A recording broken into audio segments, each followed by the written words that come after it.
I'm Sweats. And I'm Steve. I used to be an average, ordinary guy. So one day a pair of magical glasses fell from the heavens and gave me the powers and rhythms of an electronic future. Now with my glasses and my cousin Steve, I just like to be on the internet. we're ushering in the future electronic. Sweats. Steve, this is the Sweats and Steve Show.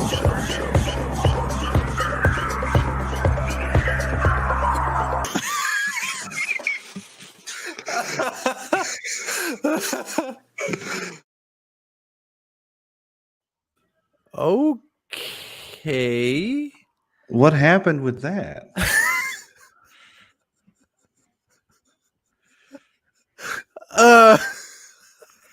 What the hell was that? It was silent, right? Oh, I'm hearing like echoes. Really? Hold on. Yeah. Oh, that's tripping me out a little bit. Hold on. All right, can you hear me still? I can hear you, yeah. Oh, what?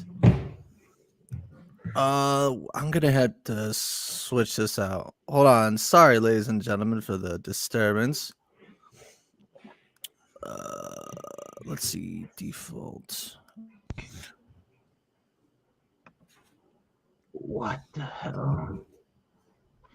Oh, that's fucking D Live. Oh, okay. Never mind. Okay, that's fixed. Hold on one more second. Let me switch back my mic. Yeah, I was tripping. I felt like I was Smoking shrooms or something. There, now I hear you better. Okay. I was just making sure that it was because we were going to a new platform tonight on D Live, and I had the tab open and it started to pop up there. What the hell? That was great. Yes. Ladies and gentlemen, welcome to the Sweats and Steve Show number 11. I don't have 11 fingers. Damn it. We got a few people in the chat. We got designer Grant Poop. He says poop. He's always leaving poop. That's his signature. Good for you. Hail Sweats and Steve. Hail to you, Lord Finantra. Poop.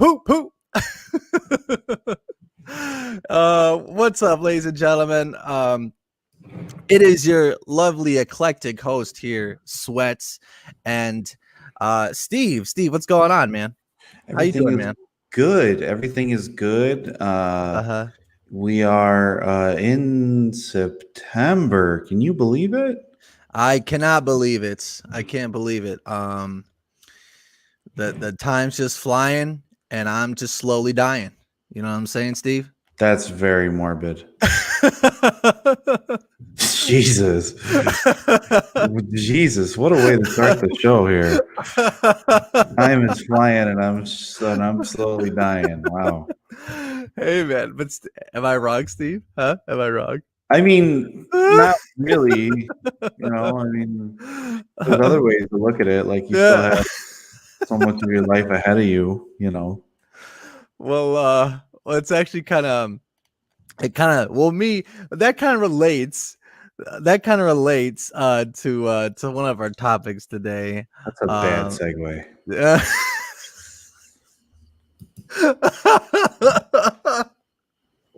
I mean, it's kind of fitting, don't you think? I mean, let's not start that way. Oh my God! Let's not. Oh man! There's F's in the chat. There's F's for Mark. There's F's. There's triple F's. Oh my goodness! First technical difficulties. Now this. What's going on, Steve? Oh my gosh! Let's start over. See, listen, world. This is what happens when. This is what happens when you have a live stream. You know, when you have a live stream. Sometimes things don't go as planned. Sometimes, you know, we start a little weird, but that is the beauty and the joy of the Sweats and Steve Show, because we're raw and we're uncut and we're unadulterated. So yeah. Absolutely. I agree. Before we get kind of started today and kind of go into what we want to talk about here, if you could like and share this stream out so that more people could see it, it'd be much appreciated. I don't know, are you for sharing it and liking tonight, Steve? Or are you against it? I'm in between. I'm really not.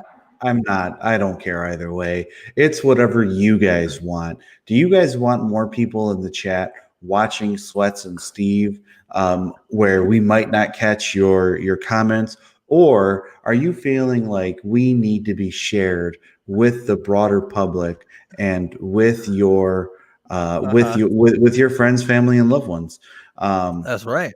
some of the people in the actual chat right now, your family is somewhat of our family, so mine Yeah. and sweats this way, Yeah. yeah. We're all family. So Oh yeah. this way, yeah, Hold you're this on. way to me. Okay. It's like hi, no, this way. No, I gotta go that way. Just put. Yeah, okay. Go ahead. Go ahead. Can you do it? Oh, can you hear me? Okay. He kind of muted a little bit. There you go.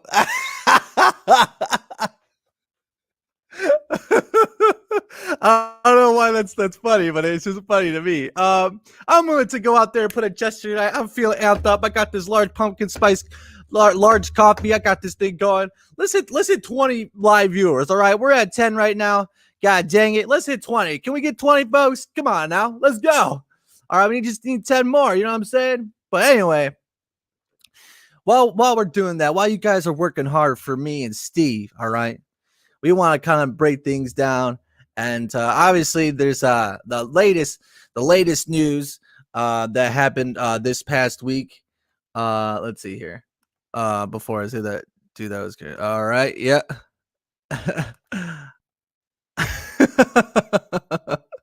Oh boy, it's great. Some number sound going at it tonight. Oh my gosh, but yeah. Anyway, over this past week, we had a very prominent actor in Hollywood, an actor who was rising up in the ranks in popularity. Mr. Chadwick Boseman passed away due to colon cancer. I believe that's what it was. And it was like first when I first saw saw it on social media and posts and whatnot. Like I was like, what? Like I was like, oh really? Like it's kind of like, because sometimes sometimes you could like see something and it's just like you don't really like, it doesn't really compute necessarily. And I was thinking, man, like he's in shape. I mean, he's relatively young, like what? That's crazy. But yeah, he died. He was like 43, I believe he was. Mm-hmm. And Steve, did you see any of Chadwick Boseman's movies?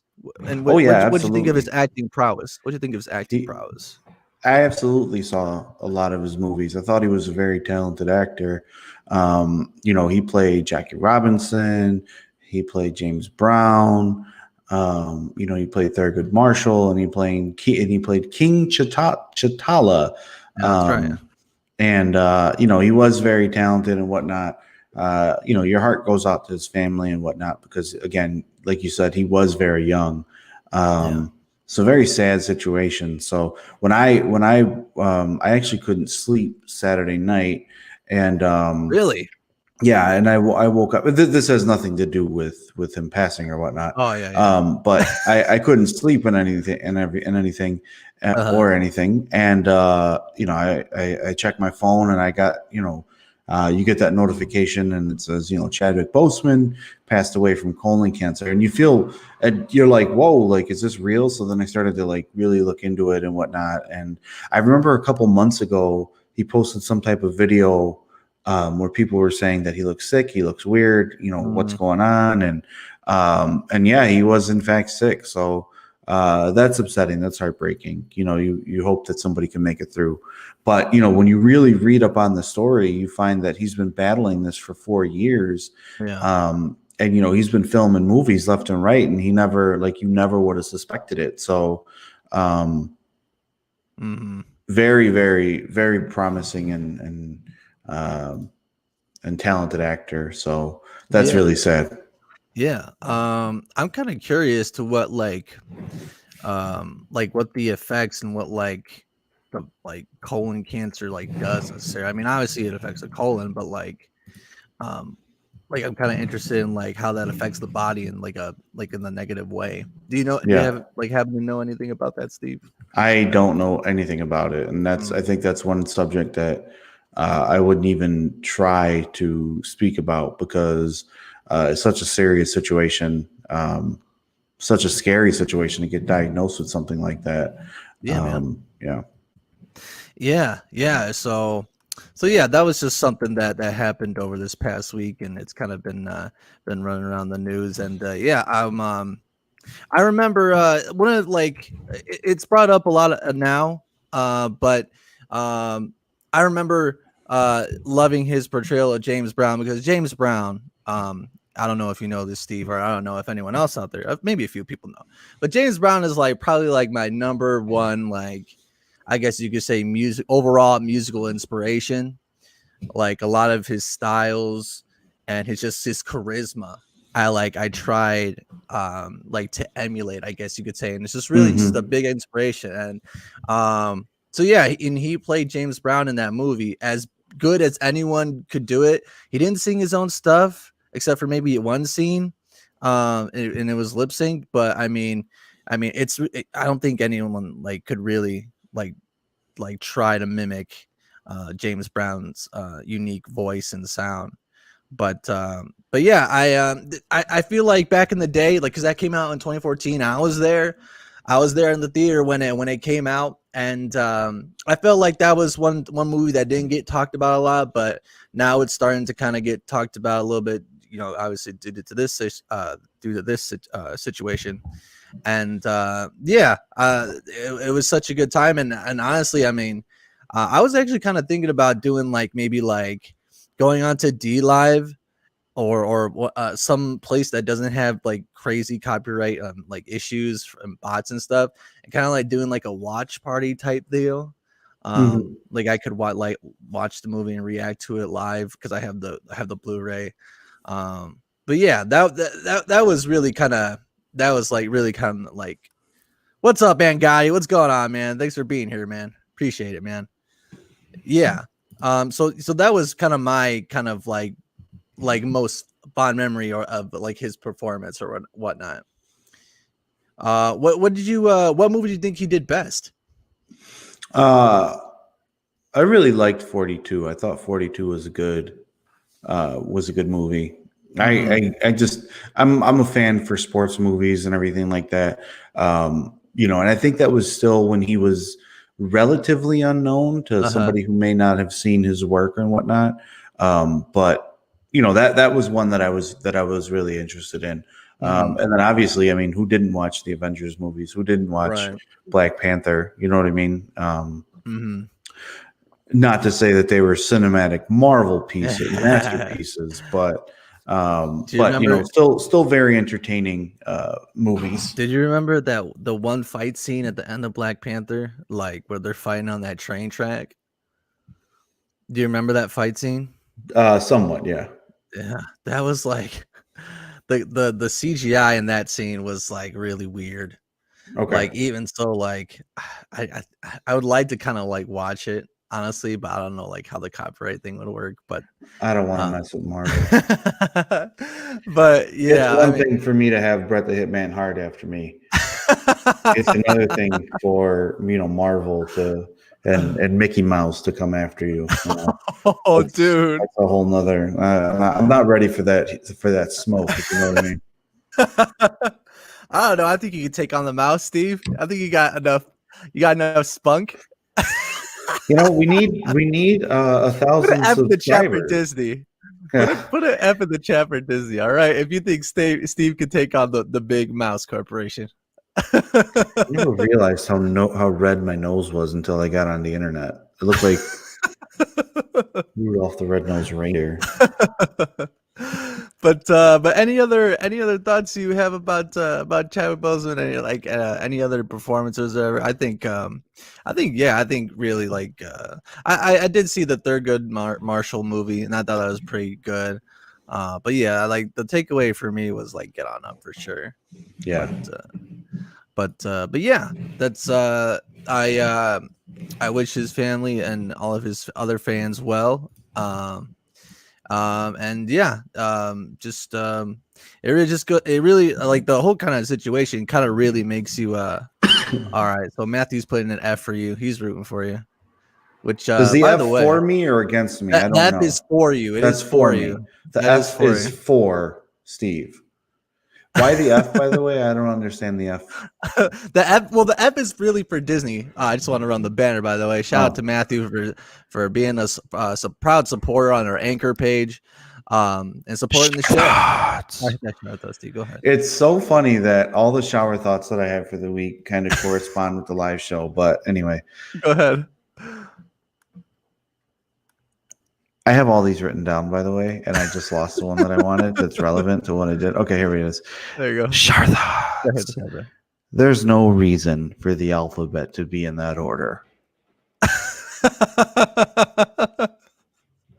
I mean, you got a fair point there. There is I no don't know reason. who came up with this thing, but all of a sudden the A's the first. Why couldn't Z be first? What the fuck? But seriously, back over to Chadwick Boseman for a second. You do feel bad for situations like that because again, he was still young, still did have a lot of life ahead of him, and it just makes you wonder, when your time's coming. So, live it up, be happy, and enjoy every moment that you have, whether it's on the internet or whether it's in real life. Yeah. But like on the internet, that can last forever. Those moments on the internet, like this. Can you imagine someone stumbling upon the podcast in 100 years from now? Like, what the fuck is this? I feel like we're gonna age a lot better than we are now. You think so? I feel like people are gonna appreciate you and I like 5 or 10 years after you and I no longer do this podcast. How long do you think we will do this podcast for? We'll do it to like the end of eternity. That's what I think. End of eternity. Is that your eternity or my eternity? Or is that a joint eternity? What I'm saying is, well, we share a cousin lake that cousin lake. What is that? A cousin link. A link. A cousin link. I'm drinking a little. I'm drinking a little whiskey, and I feel like you started off with something. I'm only drinking whiskey. By the way, I was walking my dogs, and I was walking down in my neighborhood. Not a scary neighborhood in Chicago. Not an affluent neighborhood. It's a very mediocre neighborhood, and I'm walking through and I see this guy in this red car, and he was doing something very, very odd that I've never seen this car before, never seen this person. And what he was doing, I've never seen anyone do in this neighborhood. And he was looking at me, and I was looking at him, and he goes, "What the fuck are you looking at?" And I'm just like, wait, what was he doing exactly? I think he was smoking crack. Oh, literally? Yeah. Really? Yeah. Wow. What'd you say to him? I just kept walking. I mean, I was mid-stride, what are you there's no reason for me to start to stop and talk to this person and say, "I'm looking at you," and I'm not that person. You know what I mean? I'm wearing he says that was me. He said that was him smoking the crack. He told you to What the fuck are you looking at? Can you go do this in an alley somewhere, please? One thing I was gonna ask you was that how I was asking you about where do you think what if someone were to stumble upon this in the future? What would you think? What would you think if Leander eventually, when he grows up, if he stumbles across these episodes, what do you think he's gonna think of his old man? I think he's going to think his father is very, very funny. And I think he's going to ask. Actually, there are times when we'll put YouTube on the television, and it's linked into I'm signed in on my Fire Stick, and you'll the Sweats and Steve show will pop up, and he'll look at it and he'll be like, "Hey, that's you." It's kind of funny. How good is his speech? Can he kind of form coherent thoughts now? Yeah, he's an above average speaker. I don't know if you know this, but he's my son, And if Oh there's yeah, of one thing course. that I'm really good at, it's speaking. And if there's something else that I'm really good at, it's coherent thoughts. So yeah. Like, what's the most impressive thing that Leander has done? Just today, he took something around his neck, and he was walking around saying that he's a doctor. So that was exciting. Oh man, yeah. Yeah. I love seeing your Snapchat stories with the little guy. Yeah. It's yeah, like I told you before, man. It's gonna be a joy to see him grow, and he's gonna be bright. He's gonna be bright just like his father. I don't know. I hope he's brighter than me. I'll tell you that much. I'm sitting here, thinking, how did the turtle get its shell? And I hope he figures that damn thing out for me, because I'll tell you, I waste so much brain power on so much nonsense. Yeah, but thank you for that. That's great. Yeah. Kyle says the world is my alley. He could smoke crack wherever he likes. Lord Finatra is laughing in the chat. Yeah, that's good to know. That's good to know. Who knows what the future holds for the Sweats and Steve show, and what people may think of it in the future. But I feel like there's a major void on Spotify, and them, like, I think that they might sponsor us. You know what I mean? You think so? I think somebody most recently left Spotify. Really? I think if I get different lighting, that'd be good. Like, if you look at my lighting compared to your lighting, my lighting is behind me. Oh yeah, that's right. Yeah, you made like a little table lamp. That'll be a table lamp. Yeah, that's a big to do. That's a big to do. You know.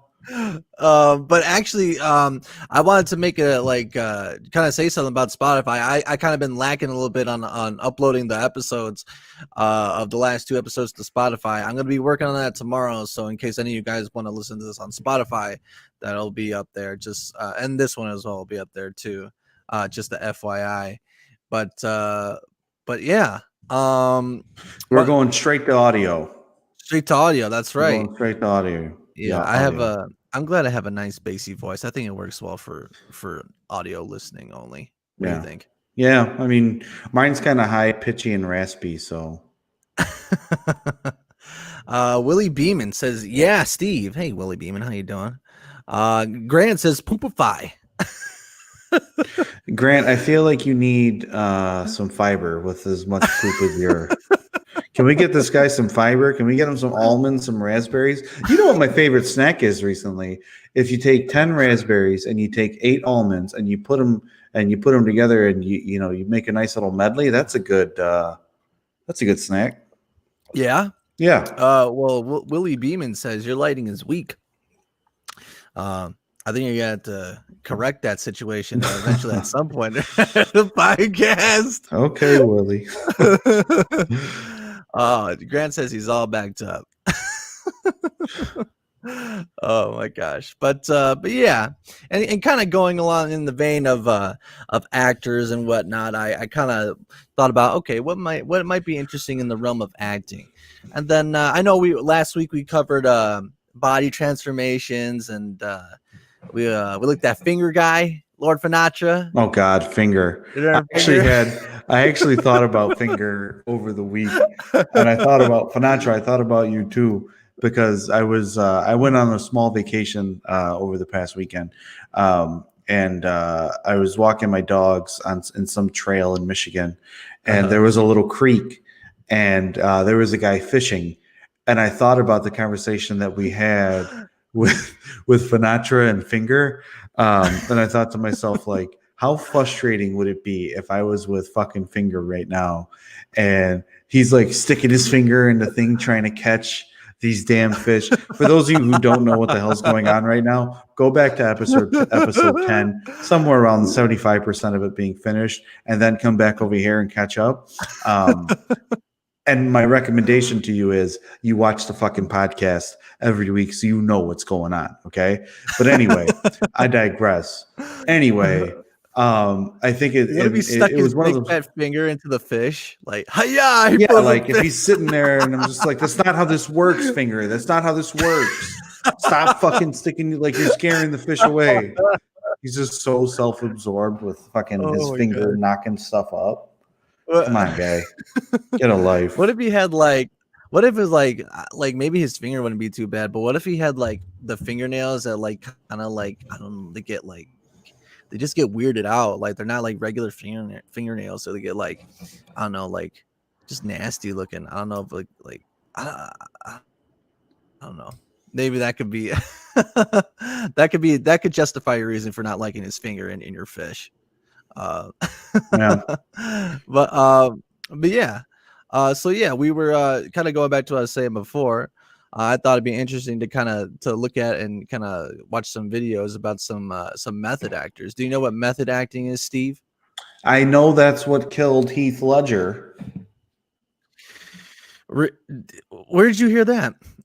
I don't know. I just heard he was method acting for Joker, and then he died because everyone said that they made like this big assumption. I'm being insensitive at this point. They made this big assumption where it's just like he was method acting for Joker, and then he was on drugs, and he overdosed on drugs, and that's how he died.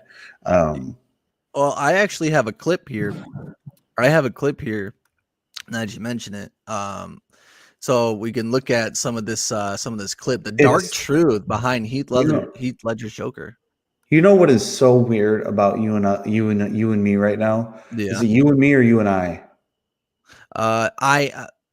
You and I. I'd say it's you and I. Okay. Anyway, I need to be better at English. But it's that we're starting to think alike, and we're starting to finish each other's sentences. Yeah. Well, it kind of goes back to what I was saying before. We got that cousin link. Yeah. Yeah. It must be some sequence in the genome.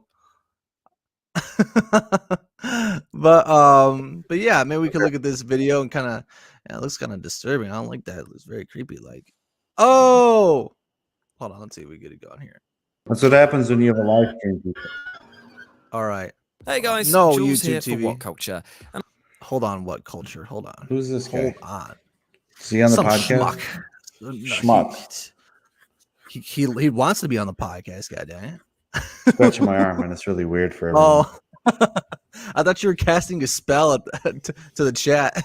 No, like I said, I was tale to tell today, as it centers around Heath Ledger, his outstanding portrayal of the Joker, and unfortunately, his tragic death. Now, the story I'm going to tell isn't pretty, and it paints the picture of a man beset by personal troubles and so. But before we begin into this, what my definition of method acting is just like really just like really getting into a role to the point where you like lose yourself and you become the Joker, you become the Batman, you become what this, that, and the other, basically. But shout out to Grant Stevens for liking this stream. Hell yeah. You complete each other. Damn, that's pretty deep, man. Yeah. I think Lord Finatra knows what's up already, man. You know what I'm saying? Maybe he has a cousin. Maybe he has a cousin that he shares the genome sequence. You know I like Sinatra. I was watching his stream earlier. I like him a lot. Is his GTA stream? Yeah, I was there. You were there? I was there. I was there for a little bit too in the morning. Damn, like I want to say, Lord Finatra, man, you can stream, dude. You were going for like 4 hours, man. And it was like funny too. Were you there when he was shit talking the chat? When he was shit talking the chat in his GTA lobby? I did watch. No, not. I mean, I have seen that before. I have watched a couple of his streams. Yeah, cool. You know, afterwards, never live. I mean, I'm always, okay. I just subscribed to him like last week. So hell yeah! Shout out to Lord Finatra. Shout out to subscriptions. By the way, if you are out there and you're not subscribed to us, get your shit straight and subscribe. Okay. Yes, please. Furthermore, please. Like and share this motherfucker. Yes. Additionally, create another account and like and share and subscribe from there. Okay? Because you don't need just one YouTube account that's subscribed to Sweats and Steve. You need multiple, several. Okay? If you saw my setup, I got a TV over here. I got a TV over here. I got a TV upstairs. I got a TV downstairs. I got an iPad. It's all Sweats and Steve. Okay? The phone, It's all Sweats and Steve. It's Wednesday. It's 8:30. You know what time it is. Be a Method subscriber and get into this fucking podcast right now. That's how we do it here. Keith is looking at you right now. Is like he's indifferent. It's like, what the fuck is this guy saying? Look at Keith's face right now. I don't think he's very amused. That is a constipated face right there. That's not a good. That's Grant, probably can you get some of those almonds and raspberries that I suggested for you? That looks like Grant's face right now. Probably he's all backed up. All right, let's see here. Let's get into this video. So, so this is a very popular method actor, at least in this instance, Heath Ledger. So before I begin, I just wanted to carry on my theme of positive mental health messages by stating the following clearly. I hope you, whoever you are, whatever you do in life, are treating yourself as well and as fair as you possibly can. That's disturbing. Life can sometimes be stressful, sometimes it can be difficult, sometimes it can be downright unfair, but you deserve love. You deserve happiness. Thank you. And if you are struggling, you deserve help. And so please just take a break. All right. Be kind to yourself. Thank you. I appreciate that, sir. Thank you. To be honest, his death has kind of got an assumed story as to what really happened. The abridged version of the tragic story states, with some confidence, that Ledger lost himself to the intense process of becoming the Joker for Christopher Nolan's The Dark Knight. He allowed the Joker into his mind too much, and what stayed there even after he was done with the role broke him. The reality is obviously more nuanced, more complex. However, and I am imparting no blame here, Hollywood does have a preferred story because the tale of the devil taking over the man is more emotional and more sensationalized. It gave... One quick question, Steve. If you were to do a method acting job, like what character, I mean, maybe not one specific, but like what character and or characteristics would you be like, what like would you method act for? Would you be a crazy man like the Joker? I don't think, no, I don't know where I'd be best fit in the acting realm. I'm not good looking. I'm somewhat lazy. I'm very off-putting, very off-putting. And yeah, I don't know where I would fit. I did consider acting once, and then I thought, no, that's a lot of work. So I said, wait, no, you actually thought about acting before? Yeah, for like a half second, you know. I mean, who hasn't considered being an actor before? Don't make this like unique to me, where it's just like you thought about being. Why are you so surprised that I would think about being an actor? That's like, something that everyone thinks about. Was it just like a shower thought that you had, like last week or something, or was it like it's like is there actually story behind it? There's no story behind it. It's just I was like 14 and I thought, what am I going to be when I grow up? And I thought, well, the fireman seems like a dull job for me, so maybe I'll be an actor. And I didn't do anything about it. I just kind of said, Because then I would make movies that are really good, and then people would watch them, and they'd want my autograph, and I'd be eating with my family, and I'd say, no, I don't have time for you. And then they'd be like, come on. And I'd be like, well, I'm eating with my family. I just felt it'd be too invasive to my personality. So that's why I stuck to YouTube. Fair point. All right, let's see here. Let's keep watching. Dark marketing boost and his performance a weird, visceral edge. In fact, the controversy behind the performance became a currency to such an extent that it didn't matter how little Warner Brothers or the Nolans played into it, the potential audience did all the work for them. And with 6 months between his death and the film's release in 2008, you've seen The Dark Knight, haven't you? Whipped into a frenzy by the time The Dark Knight actually dropped. Now, Ledger was by no means an unknown when he was cast as the Joker. He'd already been in acclaimed and popular movies, and thanks to roles in Ned Kelly and Brokeback Mountain, he was beginning to emerge as a performer of serious ability. Yet, for some, it was too much to expect the heartthrob from 10 Things I Hate About You to ever be seen in the role of the Joker. Christopher Nolan had been keen to work with Ledger for some time, and at one point the actor was even in the running to be Batman himself, but was dropped because of worries that he wouldn't be able to play a hero convincingly. A villain, however, well, that was another matter. In an effort to showcase a passion for the role, Ledger set out to make his Joker completely different to anything people had seen before. It wasn't going to be just some rehash of Jack Nicholson or a more campy TV show iteration, but something much more strange. For starters, the look was already different. Yo, Steve, I know it's kind of a weird question, but like Another one? but no, like whenever you were whenever like were you a kid around the time when the Tim Burton Batman was in theaters? Yeah. Did you go and see it and stuff? Yeah. What'd you think of it? Like back in as a kid, like did it rock think- your world? I didn't think much of it. Really?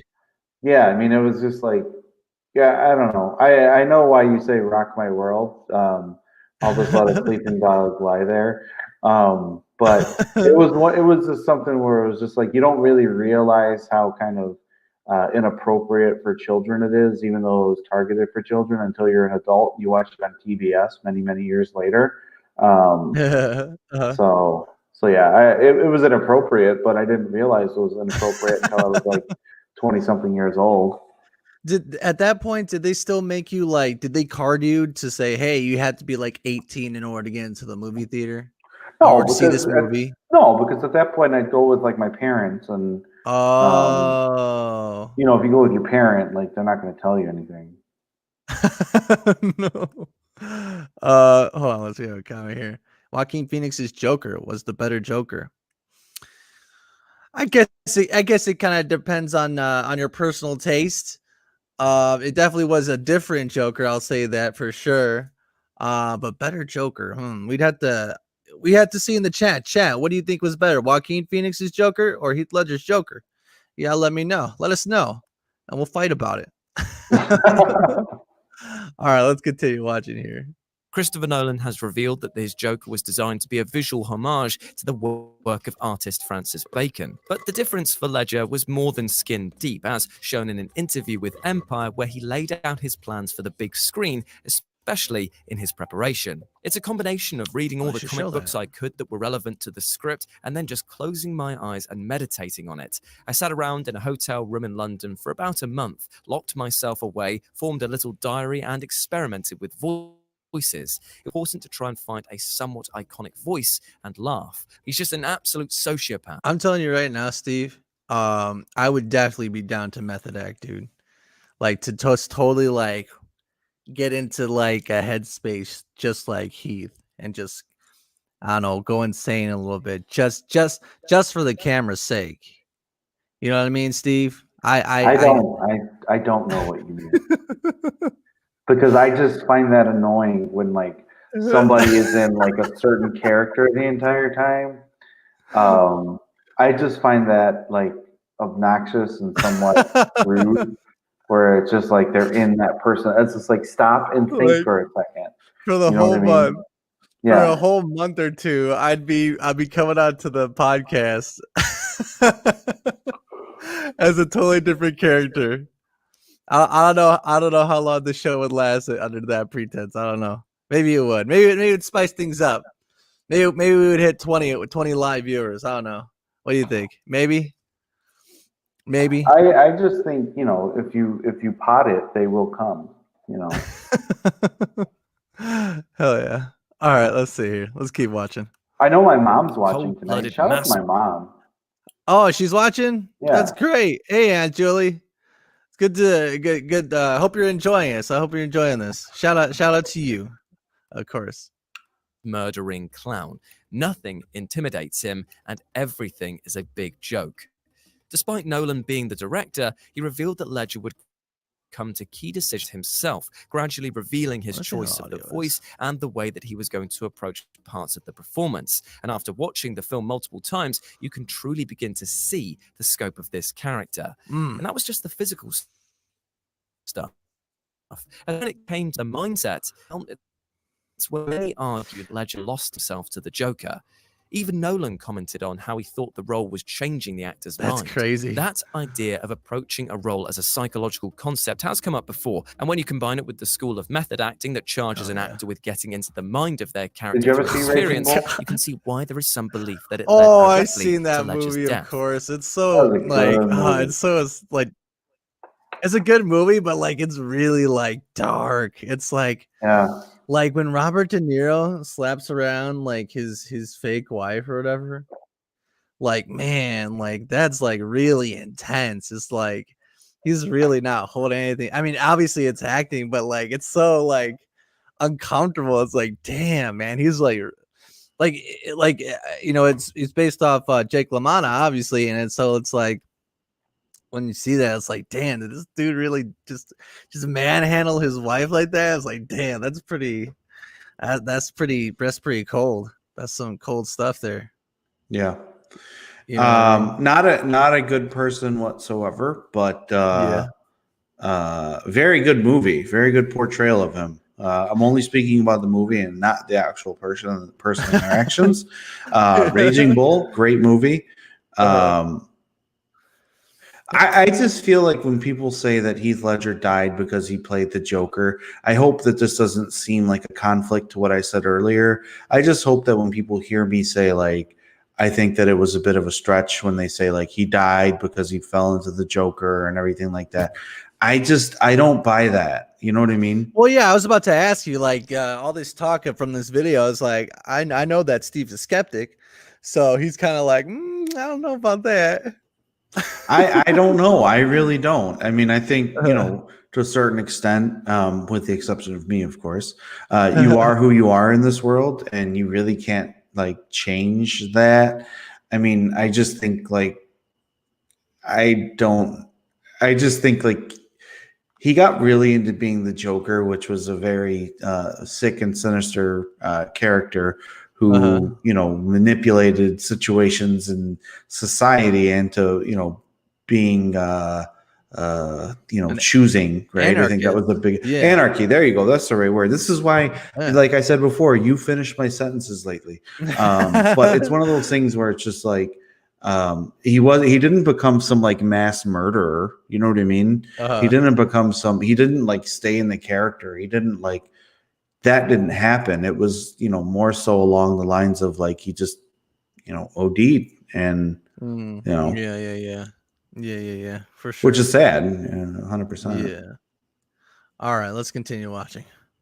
I like this look, by the way. That's a good look. That's a good look. I remember I had a Heath Ledger Joker poster when it first came out, and I remember I hung it up like my bed was like right here, and I hung it up next to the closest wall, and like all night I just have like just this sinister Joker just looking at me from up above.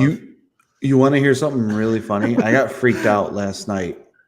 I stayed up late preparing for the show, and I stayed up really late, and I started to fall asleep on the couch, and then I decided to go to the bed, and I wake up and I go to the bathroom really quick, and the mirror is open and slanted a little bit, and I wasn't really paying attention because again it's dark.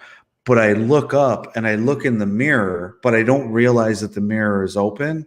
So I see someone looking back at me, and it's myself looking back at me. And like I said before, I'm not an attractive man. I'm very weird looking. The hair, the beard, all that. So I proceed to yell, "Shit, there's someone in the house." And then Fiona jumps out of bed. No. And she's just like, she runs to Lee's room. Like automatically, she was like no questions asked, she ran up there. Yeah, and like that was her first, like she just jumps up. I turn on the light, I realize it's just myself in the mirror. And again, like I said, I was half asleep, so I just went to bed to sleep. Lee's upset. Fiona's having to put Lee back to sleep. Wait, what'd you tell her? It's like, never mind. I'm going back to bed. Night. I don't think we've had that conversation yet. Oh wow.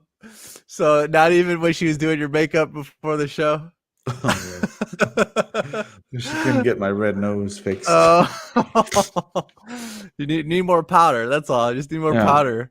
Yeah. Oh boy. All right, let's continue. That's a funny story, Steve. Now, Ledger ought to capture what it would mean to place someone with little to no conscience towards his acts, and so began to write a diary and act in ways that support his character of an absolute sociopath. Of course, this sort of decision could be seen as risky. Alongside preparation that Nolan had given him, ranging from A Clockwork Orange to Sid Vicious, Heath locked himself away with the diary and used that time to form a cocoon from which the Joker emerged. Or at least that's what the papers said happened, that the Joker and Heath were one and the same. However, this contrasts with set cast and crew reports that said that Ledger was very much himself and posed with fans and chatted freely with the team on a regular basis. There's some thinking that this transformation was total at that point, that he would refuse to drop out of character as Jared Leto was said to have done while filming The Suicide Squad. Yeah. But set reports from cast and crew contradict that. Ledger was still very much Ledger.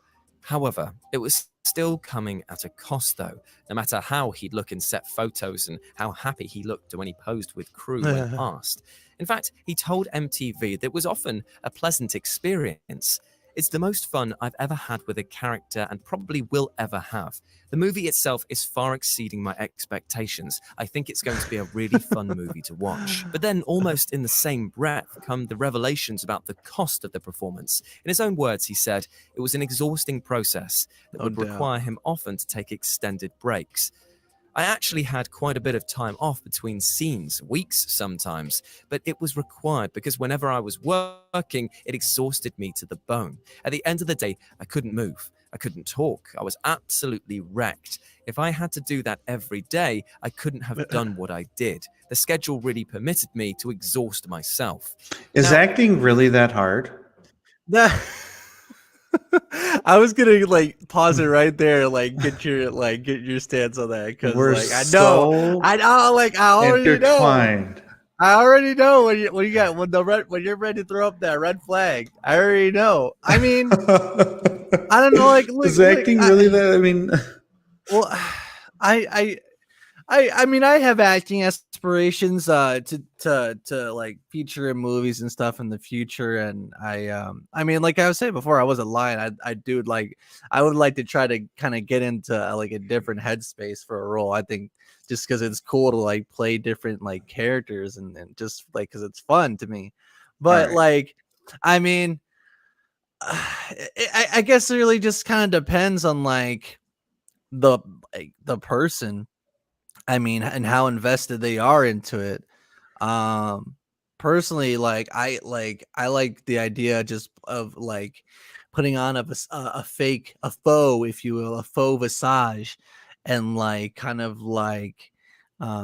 trying to get into a character, but at the same time, it's also very fun, and it's like being at play.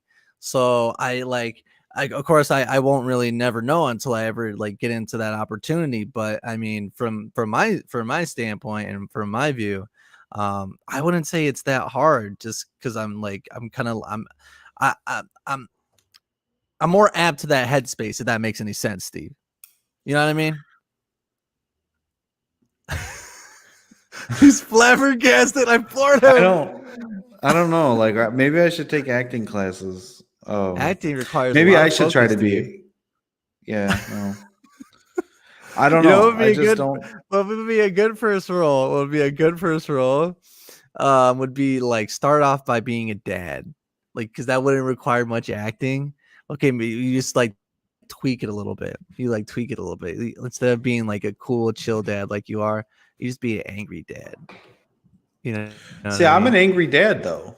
I'm not What? No, I don't believe this, Steve. I don't believe you're an angry dad. We have to ask Fiona if you're an angry dad. I'm sure she's watching somewhere. Fiona, if you If you're watching, can you confirm or deny if I'm an angry dad? Like, seriously, I mean, if Lee starts throwing his spaghetti on the ground, I get mad and I say, "Stop throwing your spaghetti on the ground." You know what I mean? Like that makes me angry. That's not angry. That's like, How isn't that angry? I mean, you're angry, but I guess I'm kind of thinking of it as furious. Like furious is more of a long-term like state of mind, I guess you could say. I guess Angry, maybe everyone can furious. get angry. Yes. But Everyone the objective was to be an angry dad, not a furious dad. I've never been furious before. And my son. Okay, so that makes sense. I guess maybe I was kind of misinterpreting the definition there. But Mickey says remembering lines plus emotions plus movement directions. It's a lot going on in the mind and body. I think Mickey's trying to make her case for the difficulty of acting. Steve, what do you think? That seems pretty fair. I'm sorry. I maybe I don't mean to come off as pretentious or presumptuous whatsoever, but No, never presumptuous, Steve. No. I think perhaps it's my life experiences, to date that make me look at acting. And while it might be hard to be paid millions of dollars to play someone else, I used to work at a place called UPS. Maybe you've heard of it, Mickey. And I used to have to unload trailers in like 100-degree weather for little to no money. And I guess that's why when I see like Heath Ledger or Christian Bale running around in tights and Spanx and spandex and having to work out 3 times a day and paid to do so, only to have Lamborghinis and Ferraris and yachts and all these wonderful things, only to watch them have that and say it's really hard. I just look at it and I'm like, I admit, I wholeheartedly admit that I get judgmental, and I make that judgmental face, and I criticize. I don't mean to criticize and downgrade acting, but when I hear like Heath Ledger was in a really bad space after the movie, it's just like, what about when you're on the you got unmuted out there, Steve. I was acting. What about when you're unloading trailers and you got a supervisor yelling at you because you missed your downtime deadline? It's just like, well, I also got paid more, so I don't know what to tell you. Mickey's saying, just speaking from prior experience in acting in my college theater crew, which she did a fantastic job, by the way. I remember seeing a few plays. I think Mickey, what did you play? Did you play a tree? No, I think she was like a desk, an office worker, maybe like what's the word I'm looking for? Like an assistant that like takes calls and stuff like that. It was I remember that being one of her roles. But yeah, yeah, I mean, do you believe that like remembering lines plus emotions plus movement directions? Wouldn't you say that that's kind of like multitasking? I mean, even a smidgen, Steve. Hey, but plus that spandex is really hot. Plus that makeup, it takes hours to put on that makeup. That's really hot too. You know what I'm saying, Steve? Huh? Oh my God. Okay. Get that shower thought. People argue with me more in my head than they do in real life.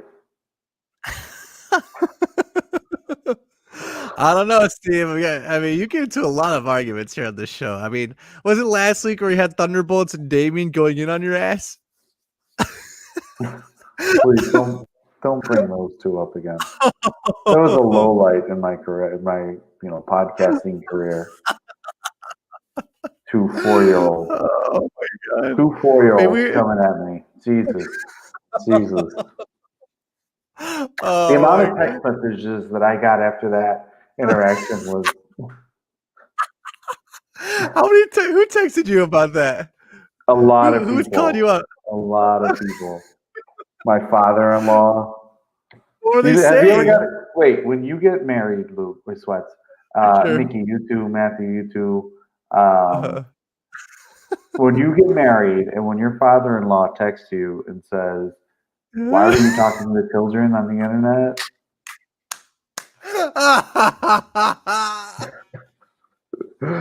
What did you wait? It's okay, so you can't confirm that. He did message you, right? Yeah, he did. What did you say? What'd you say? Oh, I started it off with what had happened was. You see, what had happened What was. happened was. Yeah. What's up, not myself? What's going on? Is that them again? Oh God, please. No, it's not. No, I can't confirm. Not myself is not Damien and or Thunderbolts. I can confirm that for sure. How come? You have my word. Did you block them? By the way. I don't think I did. Okay, so they could be around here somewhere. They might, but I don't That's believe weird they are. about the internet. They're all like everyone's lurking around. We really don't know how many people are watching the show. Isn't that weird? We actually. We actually have 6 watching right now. I have a view counter. Oh, you do. I have an Abraham Lincoln beard going on right now, and I'm really obsessed with stroking this beard. Right. So, were you stroking your beard, figuring out what to say to your father-in-law? But like seriously, like what'd you say? It's like, listen, this is the internet, anything goes. I wasn't prepared to it, and we handled it the best we could. Did you say something like that? No, I just said, hey, I can't control that sometimes. I was gonna get off the stream if they stayed. Oh my gosh, that was funny. Who else texted you other than that? Fiona texted me during the stream, and she said, "Please do not talk to these two."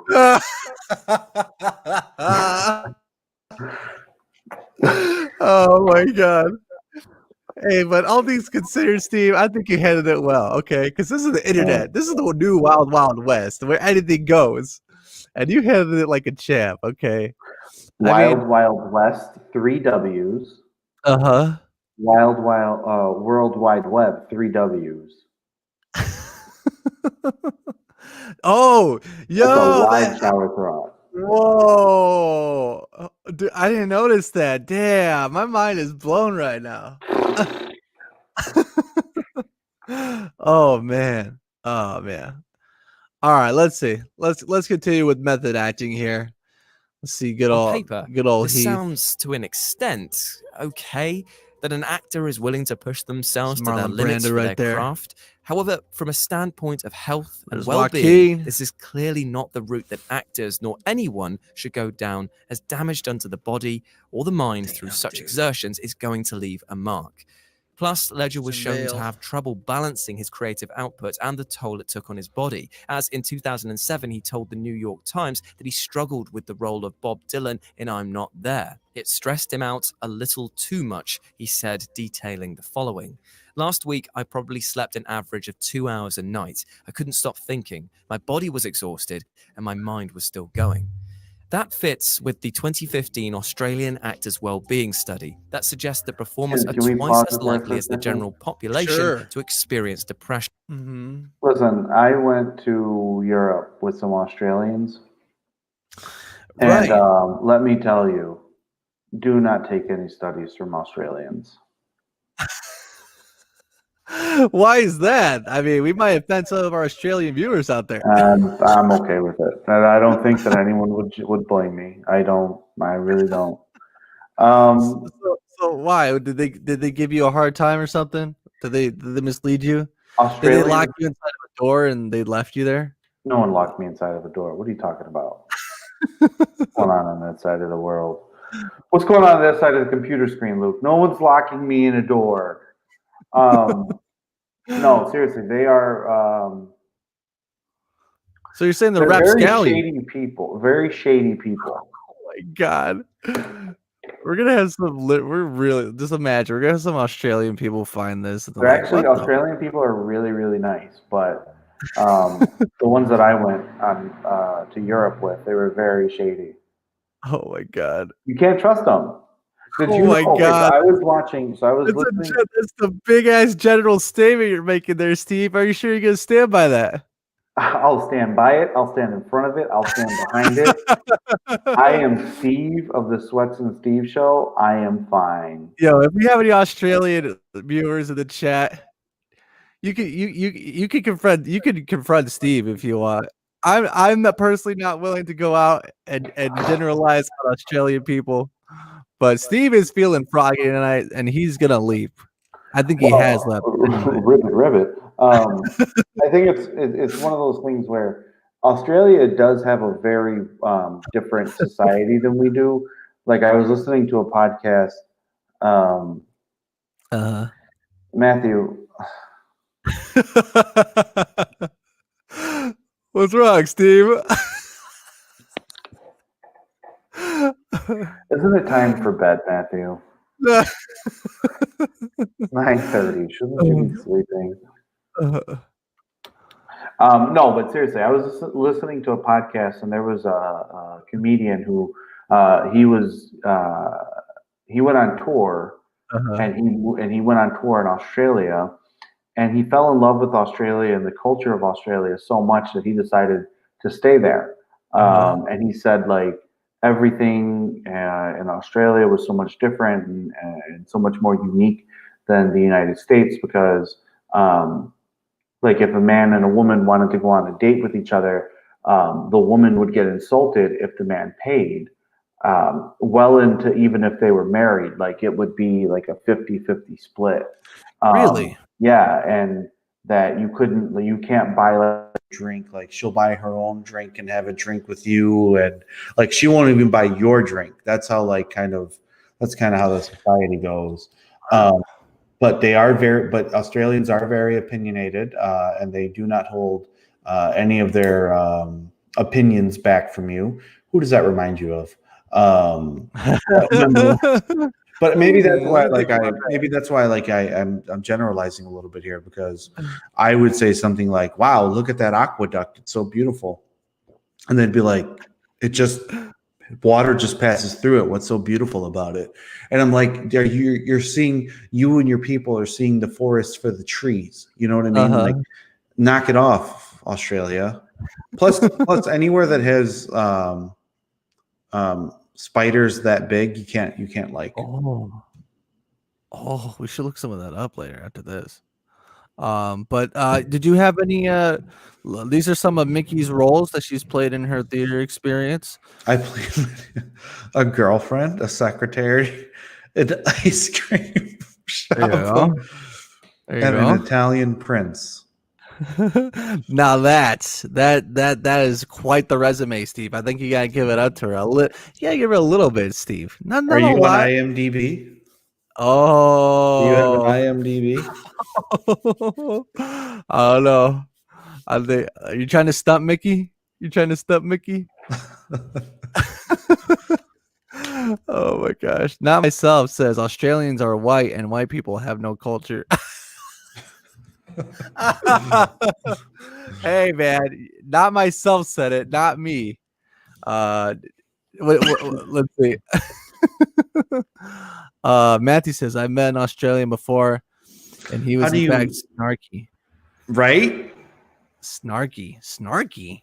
I mean, I kind of have a general idea what snarky is, but you got to define that a little better. I agree with Steve on that one. So I'm a little confused on the snarkiness. To be honest with you, do you know what he's talking about there, Steve? Yeah, snarky. Like they're like I said, they're opinionated. They're not. They don't care what you think about what they say. You know.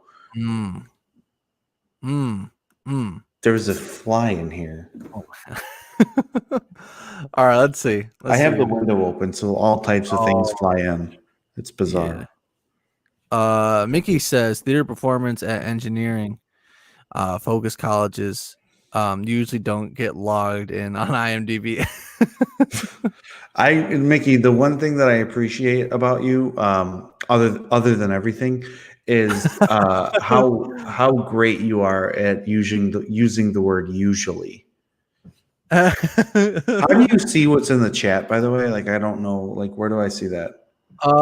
Maybe look off to the side, like, and try to see the comment section. If it's not there, then you probably can't see what I see. So you may just be limited to what I put up. Okay. Yeah. If anything, it's to the far right of your screen. Okay, so we have a definition for snarky here. Snarky, crotchety, snappish, sarcastic, impertinent, or irreverent in tone or manner. I gotta get Not this. myself. I gotta get appreciate this fly. It's killing me. I'm gonna stop sharing here for a second. Go ahead.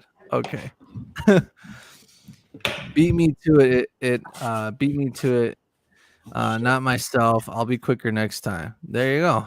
You gotta be a little quicker, man. Can you guys see this?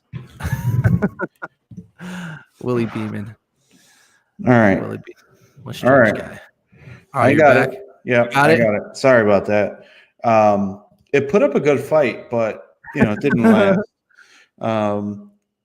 Steve and Chipotle Napkin won. Fly 0. Fly 0. Mickey says the Australians I knew from my last job said the word keen a lot. Keen. There you go. That kind of fits into with their kind of accent too, so that kind of makes sense. All right, let's see if we can wrap up this video here. A higher than average percentage suffer from performance anxiety and report high levels of stress arising from work-related pressures such as low income and job insecurity. Adding to that, performing arts scholar Mark Seaton hypothesizes about the complexity of playing a character which simply cannot be separated from the life of the actor, and the pressures appear even more insistent. Chillingly, the New York Times interview with Ledger also carries a line about him using drugs to try and sleep. One night he took an Ambien which failed to work. He took a second one and fell into a stupor, only to wake up an hour later, his mind still racing. By the end of 2007, Ledger had moved on from the production, though Nolan's team were still there in Hong Kong filming sequences as late as November 2007. For Ledger, the next step was making Terry Gilliam's fantastical The Imaginarium of Dr. Parnassus. An oddity and a strange film following The Dark Knight, but another big opportunity all the same. Filming started in December 2007, but his dialect coach on the film, Gary Grenell, described him as exhausted, and he said that he had been battling a lingering pneumonia-type illness, which would ultimately send him back to his New York City apartment.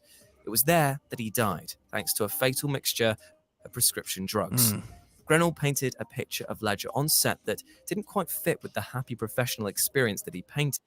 I just wanted to say that I tried to avoid a lot of like drugs, so to speak, like aspirin and stuff. And even like whenever I have like a sore throat or something, I don't know how you feel about that, but me, like, I just feel like I always try to stay away from that stuff. And like me, mainly like for me, it's migraines, and I try to just try to not to take aspirin. I usually just put go underneath my stick my head underneath my pillow and then just press down. That's usually my method. I gotta deal with that. But I don't know. I just felt compelled to say that. I don't know. Are you do you take a lot of aspirin and like a lot of medicine whenever you're not feeling too good, Steve? Or you try to let it sort through your system and let it get cleared out automatically or naturally? No, I'm not a good person to be around when I'm not feeling well. If I don't feel well, I take medicine. I don't worry about taking medicine. That is not a concern of mine. Oh, Matthew says, "Is Steve actually my Miyagi?" I had to look into it. Why? Well, he says that all the time. Look into what? What are you looking into?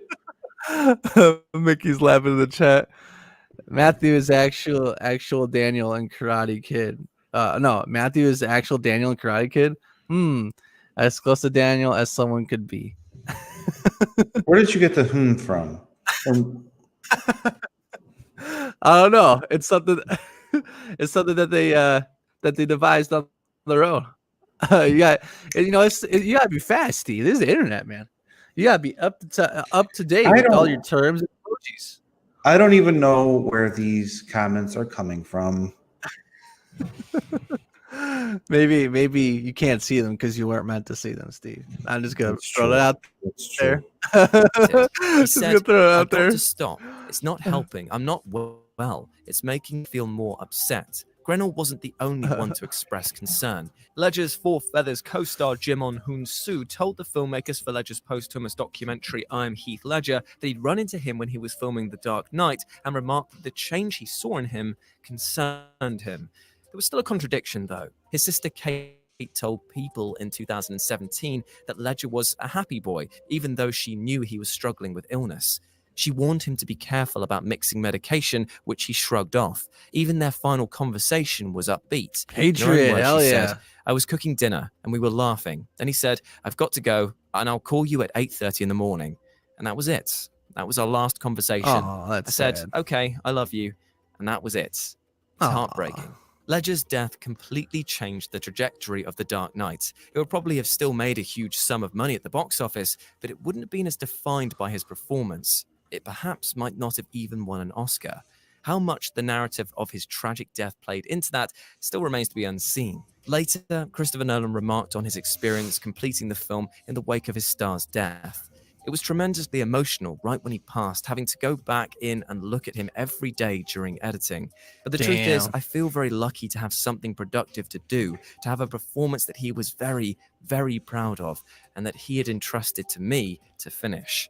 The director presented Ledger's performance as he'd filmed it, avoiding digital effects in any way. What you see in that final film is the product of Ledger's commitment to preparing, his method approach, and everything that exhausted him and set his mind on edge. Even now, it's difficult to watch it with the nagging suspicion that it played some part in the actor's untimely death. Just as important is it to remember what Ledger himself said. The Joker was the most fun thing I've ever had, or probably ever will have, playing a character.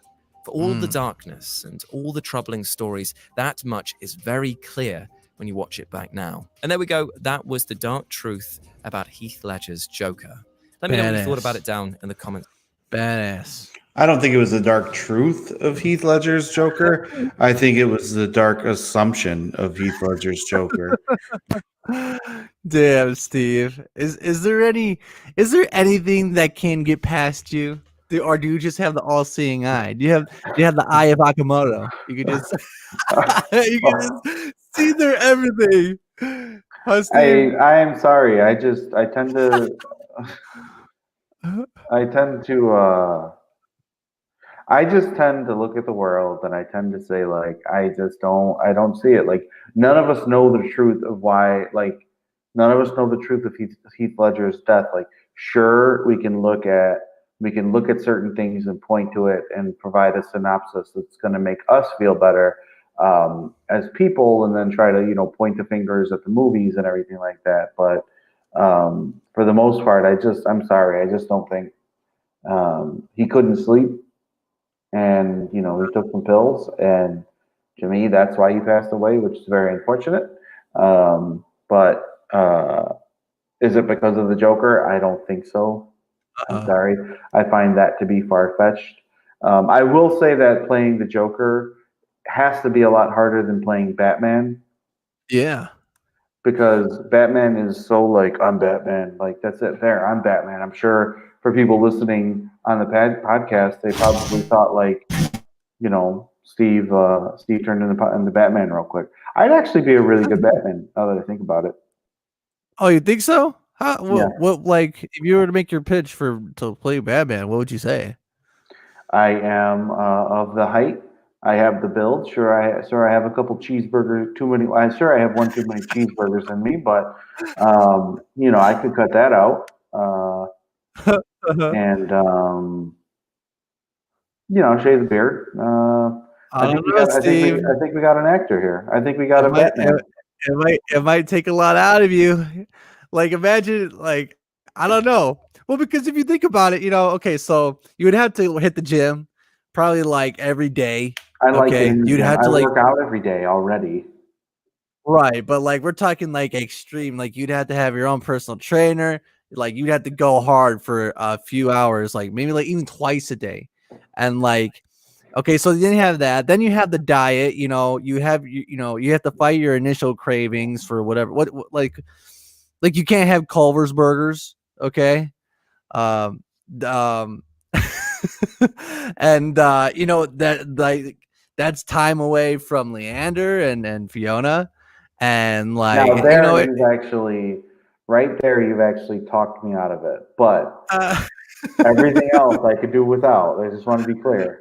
right. But like, so that's like the method acting. So like, if you think about all that it takes away from you, like, yeah, maybe it is kind of hard. I mean, imagine you had to go to Hong Kong to shoot a scene and you had to stay over there for let's say 2 months. You stayed over 2 months. You think you could do it?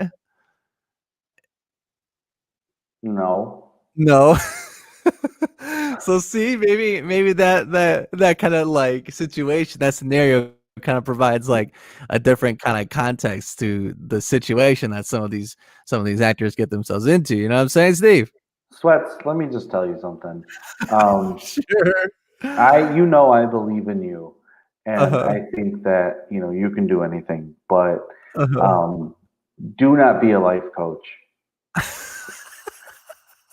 That's not for you. Why do you say that, Steve? Because what you just told me, like you ruled me out before I even gave it a shot. You know what I mean? Um, I just think that it's kind of Uh-huh. discouraging. Like you're the A side of this, and you're saying that I wouldn't even be able to do No, to I beat the didn't A say side. that. No, can I just tell you something, Sure, Steve. Charlotte? Confidence is the reward, not the requirement. Damn. Damn. Uh let's see here. Not myself says, nah, it was a good performance, regardless of whether or not he died. Working as fill in the blank at the time of my death has everything to do with why I die. He's going deep. Not myself's going real deep. Steve has no tolerance for speculation bullshit. None whatsoever. Lord Fernando's laughing in the chat. Poor form. Poor form. Shit. Shit, Steve. You're turning Lord Fernando against me. That's my boy. How is this gonna happen? I've never had anyone go against me. This is so strange. I don't like this. I don't like people going against me. I, I, I'm Switz. God damn it! This is my page. Steve's just here. Hey, Oh my god! actually, you know what? Can we Yeah. can we see that new video that you made? You came out with two things. I've been meaning to talk to you about this. You came out with two things. You came out with a song with the Perez boys. Uh-huh. I didn't realize there was two of them. So, Mark, can I just tell you this? I'm Uh-huh. sorry. I didn't know you had a brother. Uh-huh. Please don't try to beat me up, Mark. Um, and then the other one is you came out with the ad. That was a really cool ad. Yeah. I like how the finished product turned out. Not myself says sweats equals Tony Robbins. Maybe. Thank you. Not myself. You know, Okay. Maybe you should say something about little Lord Fernaccia. Okay. Lord Fernaccia, Steve and Lord Fernaccia getting a little froggy tonight, you know? They're trying to muscle me. They're trying to muscle me. I don't know. I don't know if I don't know if I can allow that. But yeah, I'll go ahead and hold on, let me close out of this. Yeah, I'll go ahead and pull up the new videos that came out. Yeah, we can listen to the song and I can kind of get your reaction on it. I guess we Yeah. could something we could do. This song has been in like a work in progress for a while, and well, I mean, obviously it's out now, so yeah, I had a real good time recording it. What'd you think? Or maybe I'll save your opinion of it whenever we're watching it. I'll pull it up right now, and we're at 53 views on it, so that's cool. Maybe we get to 100. That'd be also cool. Let's see here. Some Let of me our share my podcasts screen. have gotten to like 150 views. That's right, they have. That's good. I That's always awesome. like to see the podcast go up. All right, and we're sharing it now. And yes, and YouTube won't copyright. YouTube won't copyright me playing my own goddamn song anymore. I didn't through my distributor to put this one. I put it up myself. Ha! That's what you get, CD baby. You were kind of breaking up there a little bit. So what's the inspiration here? Oh, I was breaking up. No sidewalk. Yeah. So basically, it's just kind of like a scenario. We were just jamming in Mark's room. We were just jamming, me, Mark, and Nikki, and we were just kind of establishing a vibe first, and like the lyrics kind of came and flowed, and I really, if I was to be honest, the whole kind of concept of no sidewalks was really kind of Nikki's child, so to speak, because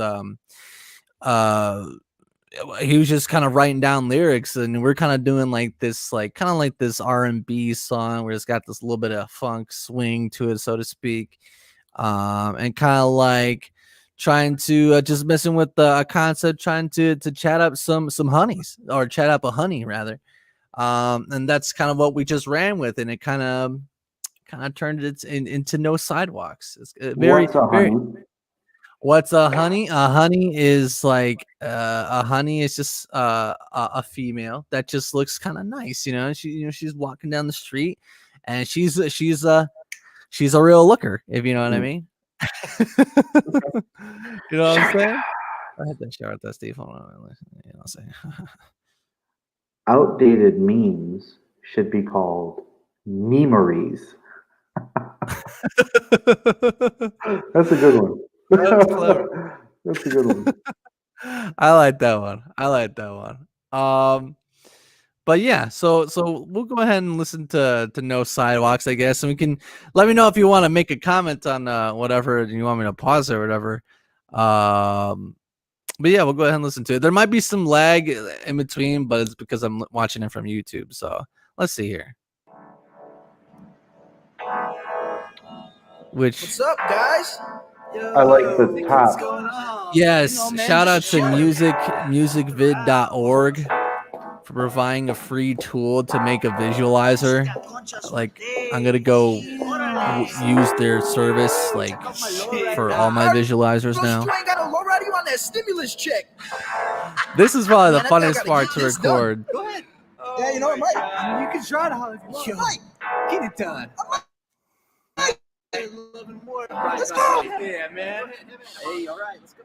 Let's go. When I saw your face the other day, I knew that you were the one. So this is Nikki. This is Mark's brother that's singing right now. Okay. Hell yeah, see, he's got a lot of soul on this one. This is all I got, so I might go and get it done. Get it done, man. Time is ticking faster and faster. Now is the time to act. You are so damn beautiful, and that's an undeniable fact. Spending time with you is all I need to make you fall for me. Sing along if you know the lyrics. My love for you is everlasting, baby, can't you see? Kick it, Steve. Kick it, Steve. You affect me in so many good ways, always making me glad.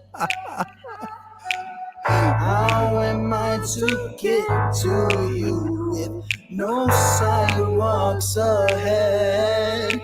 Go ahead, kick it, Steve. Kick it, Steve. Oh.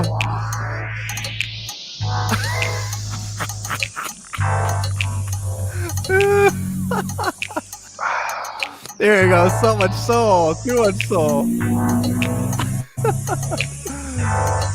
Oh, let me go back over here. No.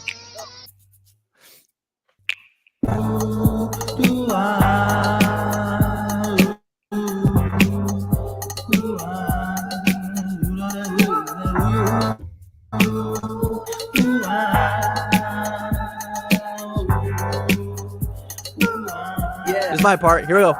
Ain't no simping, but I gotta say, I got no sidewalks to walk and cross your way. I'm no black cat crossing your path. I'm more like an acrobat. The way I've lived, but that ass. Wait, what?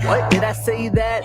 Oh my God, I'm sorry, my bad. But never do I ever wanna dare lie to you. Wanna keep it on the hundo and tell the truth. Yes, love. Come on. My name is synonymous with the love boats and sail to some islands. Remember, silence is violence. So what do you say about starting a riot? You should just try it. Please don't deny it. You are excited. You are ecstatic. I know the quiet ones like to go at it. So throw up your hands and I'll bring it to daddy. Kick it, Steve. Kick it, Steve. Jam. Let's go. Show me your moves.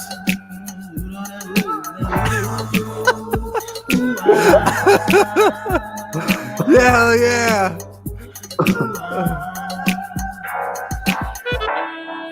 Fingers snapping right now.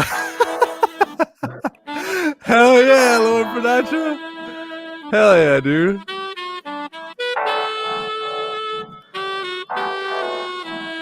And this is Nikki on the sax. And I'm gonna drop the link if anyone wants to join the stream.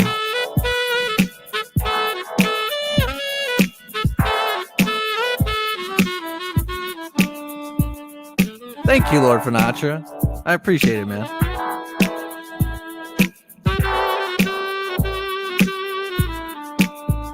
Thank you, not myself.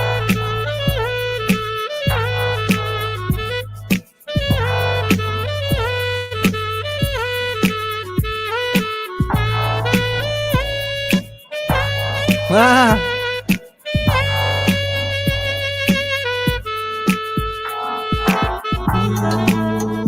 Great. Glad you liked it, Mickey.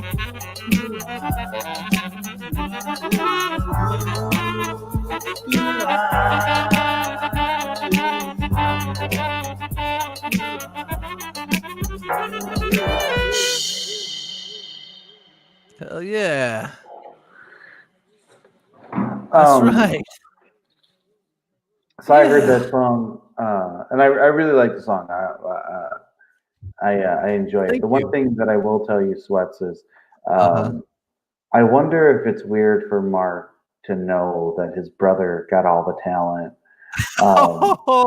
And you know, the way that guy plays this, I don't know Nikki, but the way that guy plays the saxophone, very, very cool. Additionally, moreover from that, I feel like Mark is officially like Tito Jackson, and Nikki's like Michael Jackson. You know what I mean? So when he comes on here, his little name that's like right here needs to be Tito.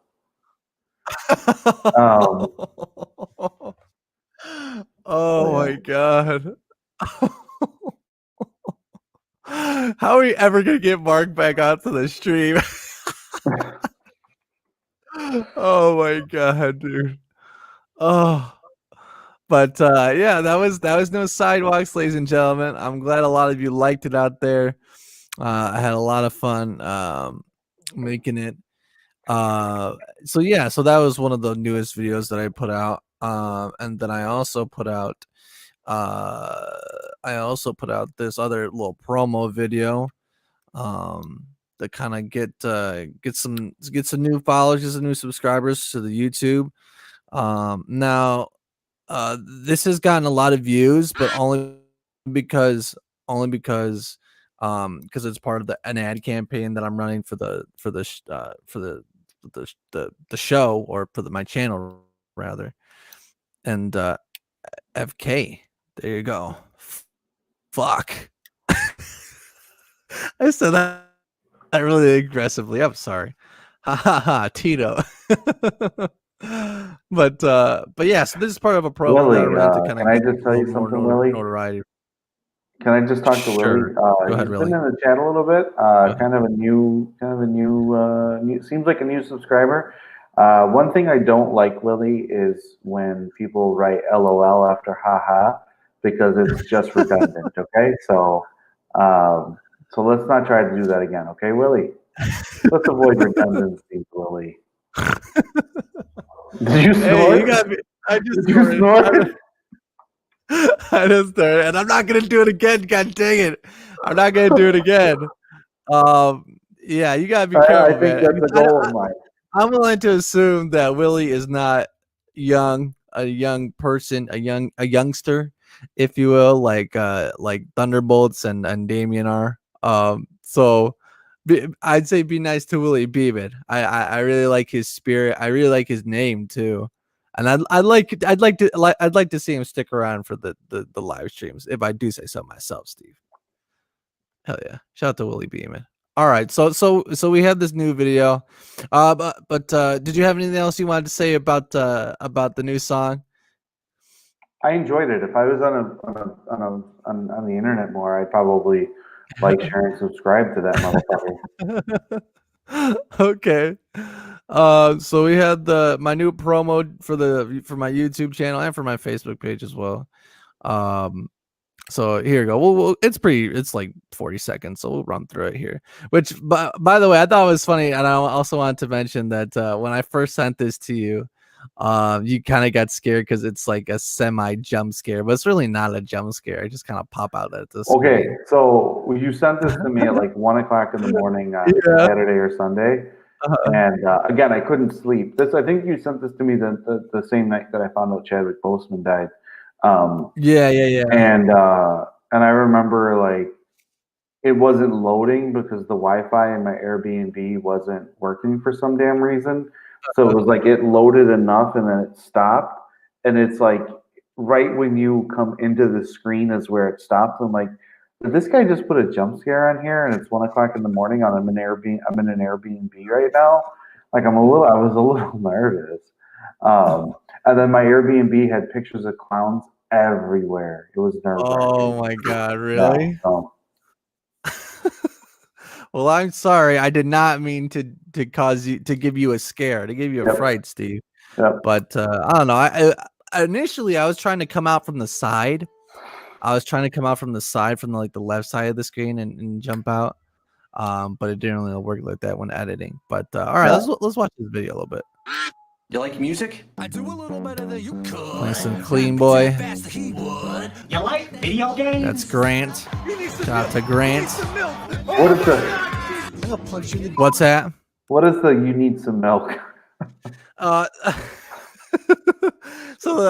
you need some milk. It's kind of like a meme. It's kind of like an audio meme. Like whenever someone gets knocked out or something, it's like he needs some milk. We could actually look that up a little bit after we're done with this, but it's like he needs some milk. And so like when I just knocked that dude out, and I just felt the compulsion to say he needs some milk. You need some milk, which that's actually probably out of all the UFC playthroughs that I've done, that's probably my favorite part. While I watch it again, I actually get a kick out of it. You need some milk. Oh my God! I'll punch you in the. Oh God, run! Podcast? I got podcasts right here. The Sweats and Steve Show. No, it's real, dude. They're literally jacked. No! It's pretty cool. My name is Sweats, and I'm on the journey to 1,000 subscribers, and I need you to get there. So the question is, you clean enough? So there you go. There you go. That's the I new, love that video. It's really good. Yeah, I like it too. I'm really satisfied with it. I'm really glad I was able to crop out and mask that photo that you see of me to the right, because that's a really good photo. That's a nice picture. Yeah. I actually I got that a while ago when I first got my hair braided. And yeah, like I really like that photo. It's like shout out to my camera, shout out to the Lumix G7 for getting that quality, that crisp quality. We have Not Myself in the chat here. Let's at least throw Not Myself in here. Hello, Not Myself. How are you doing? I don't feel like myself.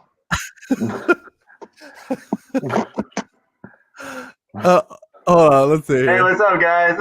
Hey, what's going on, Jake? What's going on, man? Hey, are you by chance 10 years old? Do we have to kick you off the stream? How old are you? Can you hold up your driver's license? Well, I know I'm not a fucking child. Is that what he Thunderbolt said? Like, I thought he said something like, "What, are you afraid to roast a fucking child?" Yeah, And obviously Steve was, so. Oh my gosh. Oh, that was funny. that was handled very well, though. Yeah. We got a lot of clown. We got a lot of clown emojis in the chat. He's trying to scare you, trying to spook you, Steve. All right, so listen to this. So there's my neighborhood. It's a very high turnover neighborhood, right? So a lot of people, like, they live here for a year and then they move. They live here for a year. So there's a lot of different people who live on my block, up around my block, and whatever. So there's been a lot of people who are moving in, and it's very evident. You could see, like, people move in, they got their trucks and whatever. But there's a couple who has, like, been fighting for the past couple of nights, and like, I think everyone in my neighborhood is getting ready to yell out their windows, like, just leave them already. Like, it's bad. The reason why I don't go to sleep is because I just sit by the window and I leave it open. So I can hear, like, the conversations that these two are having. But the girl is, like, walking down the block, yelling at the guy who I guess is walking in front of her. And it's just like, what is this, 1970? Like, why are we acting like we're brand new here? You know what I mean? Like, I literally heard her yell one night, "We signed a year lease. Like, how could you do this to me?" Oh my God. And I think and I don't know if it was the same couple, but a couple weeks ago, I live on a one-way, so I live on a one-way going this way, Jake, or not myself. And then there's a car like coming down this way, chasing the girl, and he's like yelling for the girl to get in the car and everything. And she's obviously not having it. I don't know what it is about women who get out of a car and decide that they want to walk. But I would just say get in the car. You know what I mean? Like, it's going to be easier. Like, but this dude, like, drove off on her and kind of left her there. And she stood there somewhat. That's a pit move. That's a pit move. He stood there. She stood there kind of flabbergasted, and I was looking through the window, like, what's going to happen now? And she just continued. I think she turned back the other way. But now that I think of it. But yeah, so that's what's going on right now in my neighborhood. It's kind of fun. Kind of fun. Oh wait, so are they going at it right now as we speak? No, I heard some stuff going on, and then I saw like the guy walk, and then I heard her yelling. I still hear some yelling, but you should tell them to come on to the Sweats and Steve show and have, like, we could work with them. We could have if we play No Sidewalks, I think that would solve everything. You think so? Perfect how well timed this is. Matthew says, "Not myself doing jump scares on the podcast." Yeah, we're doing a little bit of that. They said that's free. Mickey has it right. I think you should take your laptop over there and kind of see what's going on. Well, I wish I could, but I don't have a laptop. I have a desktop. Oh, Can you guys fight right in front of me, or in front of the screen? Try to stay within the parameters of this little box. Not myself is giving me hacker vibe. Yeah, there you go. Yeah, why is it that hackers do hacking with the hood up? Like, that's gonna help them, you know? He's hacking. Yeah, that's all right, Lord Fanacha. No problem, man. I appreciate you watching, man. It's always appreciated, man. Mickey said, Jake. Oh, you look like Pedro from you look like Pedro when he cut off his hair from Napoleon Dynamite. I want to pull up a picture of Pedro cutting off his hair. Let's see.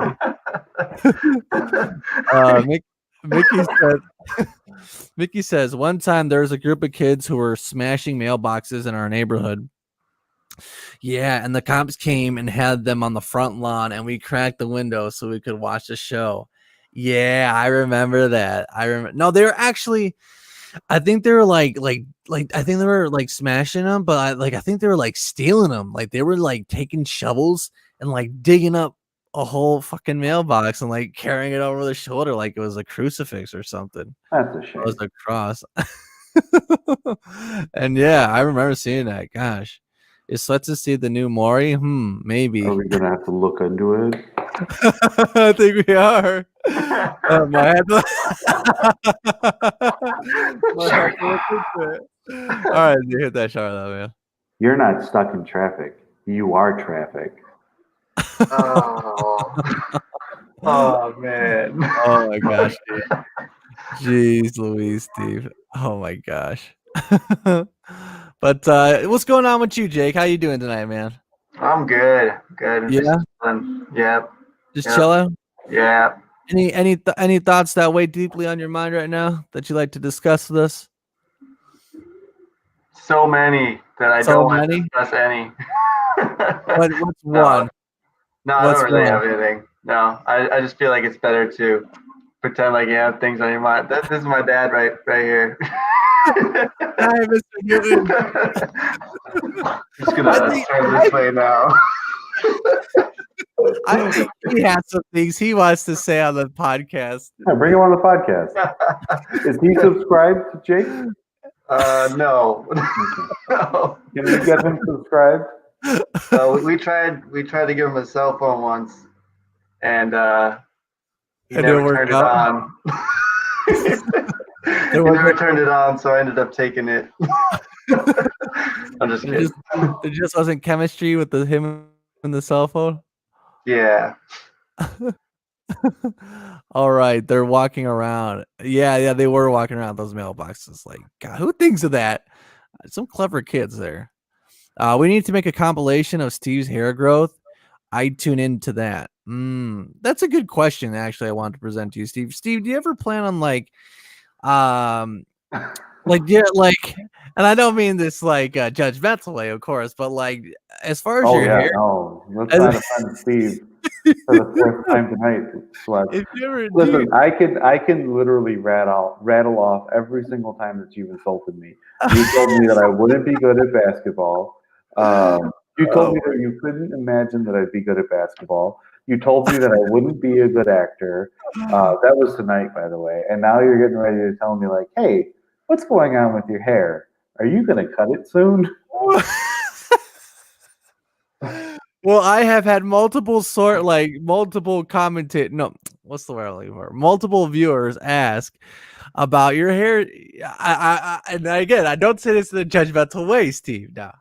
But your hair is just a very hot topic these days on the internet, and people want to know, because sometimes I braid my hair, sometimes when it's shorter, I leave it curly. Is there any plans for like any changes or any updates? This is the internet. Any updates for your lovely mane in the future? No, I don't have any. I have no ambition of cutting my hair. This is a daily conversation with my wife, by the way. Can we get Steve one of those, those static balls? In LST, like what happens? Yeah, for real. You want to talk about bringing in viewers? Now I'll bring all the motherfucking viewers. I think I know, right? Panatra, Jesus. I'm sorry. Don't shoot the messenger, okay, Panatra? All right. I'll tell you what, that might actually be funny. Let's pull up like episode 1 and see where my hair was at compared to now. Oh my gosh. Well, I also think it's funny that you and Leander, man, he has a mane, he has a mane on top of his head. So it's like father like son right there. No one told Thomas Edison to cut his hair, did they? And they let him, be who he was, and he was apparently the smartest person to ever live. Even though I think that's a bit of a farce. I think the smartest person to ever live is somebody that we've never even considered because, they were probably in some third world country and they were like trying to just survive, and they didn't have the opportunity to be successful. So, Matthew says, "Shout out to Steve's hairline. Good hashtag good genes." That's the second time you've complimented my hairline, Matthew. So thank you. You've always been my fifth favorite Martinez child. Oh, it switches every episode. It switches like every episode to who's the favorite. But I guess we could pull up. Episode 1. I think in episode 1, like for the first 10 minutes, I'm just like, where do I look? I guess we could pull. All right, sorry about that. I had to sit through that. All right, continue what you were saying. I think episode 1 for the first 10 minutes, I'm sitting here and I'm like, where do I look? You are. Great. Let's see here. All right, let's go. Episode. Where do I look for this? Do I look in the Oh my god, hold on, let me pull this up. I'm sorry. Yeah, here we go. Wow. I like how you just said that, and like literally the first thing you said is like, "Where do I look?" You do look like a newborn. You look in the camera, and Okay. then whenever we're watching the video, I just watch the screen. I guess you know. Yeah, sure. So like whenever you know what would be like an Inception moment, because like if we go back and rewatch this episode, we'll be watching us watching ourselves. So it'll be like a screen within a screen within a screen. Just keep getting smaller and smaller and smaller. Oh, that'll be so badass. Oh, we'll do that. We'll do that on the 20th episode. And kind of one other thing that I wanted to talk about, and I'm glad we have Jake on here because his voice matters. Okay. So Mick Foley for the 20th episode. Sacco? Yeah. Oh, yeah. With Sacco. Yeah. Steve. Oh, yeah. Mankind style. Dude. Oh, Mick my Foley, god. or just like Mick Foley. Wait, yeah. He still did Sacco as Mick Foley, right? Yeah. Sacco. Yeah. Oh, yeah, dude. Matt says Sweatception. Yeah, look. Mickey says Martinez of the week. That's prestigious right there. She's laughing. Steve, can we confirm this? Can we call a vote?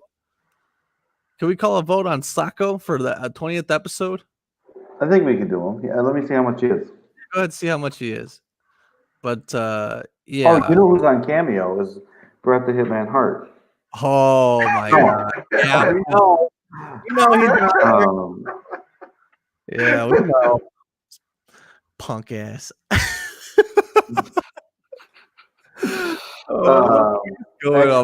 What's his name? Oscar De La Hoya is on Cameo. Cool. Can't afford him right now, though. Yeah, I was about to say. We get Floyd Mayweather. $1,000. He's about. There's that damn flight. Oh my god. Okay, I got it. Maybe when this anchor money starts to come through, maybe then we will get Floyd Mayweather money. That'd be insane. Oh my gosh. But yeah, I mean, I'd definitely be down with Sacco. Mark actually had mentioned the possibility of if Rey Mysterio was on Cameo. That would be pretty cool Mick too. Mick Foley's $80, and then let me see. And that is not affordable. That is a high price that we are willing to pay. I'll tell you what I'm not willing to pay. I am not willing to pay Rey Mysterio money. He wants $300. Whoa. That is not affordable. No one on Cameo is affordable. They want top dollar. Right, Steve? Is Rey Mysterio in the Hall of Fame? I just find it so strange that Bret the Hitman Hart got upset with me because of what he was priced at. And it's just like, I didn't set that price, dude. You want to hear some truth? The true value of something is not what it's actually worth, but what people are willing to pay for it. And to Bret the Hitman Hart, he believes himself to be worth X amount of dollars. How's that? Are you giving me a shower thought now? I think so, Steve. We gotta switch it up every now and then. Oh hell yeah, Shawn Michaels for life. I wish he was on there so much. Oh my god, Steve looks enchanted with the internet on their first live stream. Yeah, I mean we could watch a little bit more of this. Let's see. He does look enchanted. That's what I'm saying. He looks like Hey everyone, if you're seeing the world for the first time. I think you're right. He's like has kind of like this glow, like he just came out the womb. Let's look at the glow. Well, What was it? The fatherly glow? oh, that's the baby glow. Like he still has some like has some fascia like all over his face and just mother goo. He has mother goo on him that he needs to get off. My mom's watching, so please don't talk about my mother goo.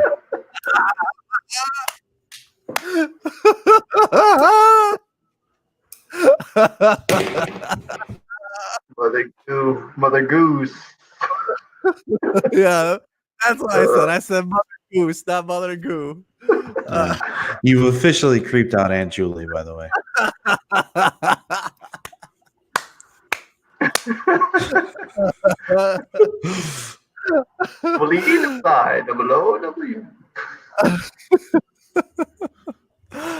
All right, let's see here. What are you? Okay, let's see here. Scary things reacting in boxing. Okay, I do remember this episode. I do like how he eventually came on to this. We just started. You hit me up after I was doing a condemned stream, condemned criminal origin stream. God bless you, Steve. Lord Finatra left the F in the chat. I don't know. I think it's an F, maybe. Maybe it's an F for me. Baby. You have to confirm that. I sneezed into the napkin that I killed the fly with, so that was not pleasant whatsoever. You got a nose to a fly? Definitely approved since episode 1. I will tell you that. Sneezing into the fly napkin. And then you saw that there were 2 flies in there. You're like, how did that happen? Let's see. Let's skip through this video. We're watching this on the replay, which probably most of you. All right. All 5 letters in his name capitalized. There's nothing cool about that guy. A guy who has a great Gatorade T-shirt that he got from when he worked for the company that owns Gatorade almost 5 years ago, and he still fits in it. That's good. I think in a minute, there's nothing. Yeah. I think in a minute, what you do is you tell me to pull my camera up because it doesn't. Really? And I think that, yeah, I remember all of our streams.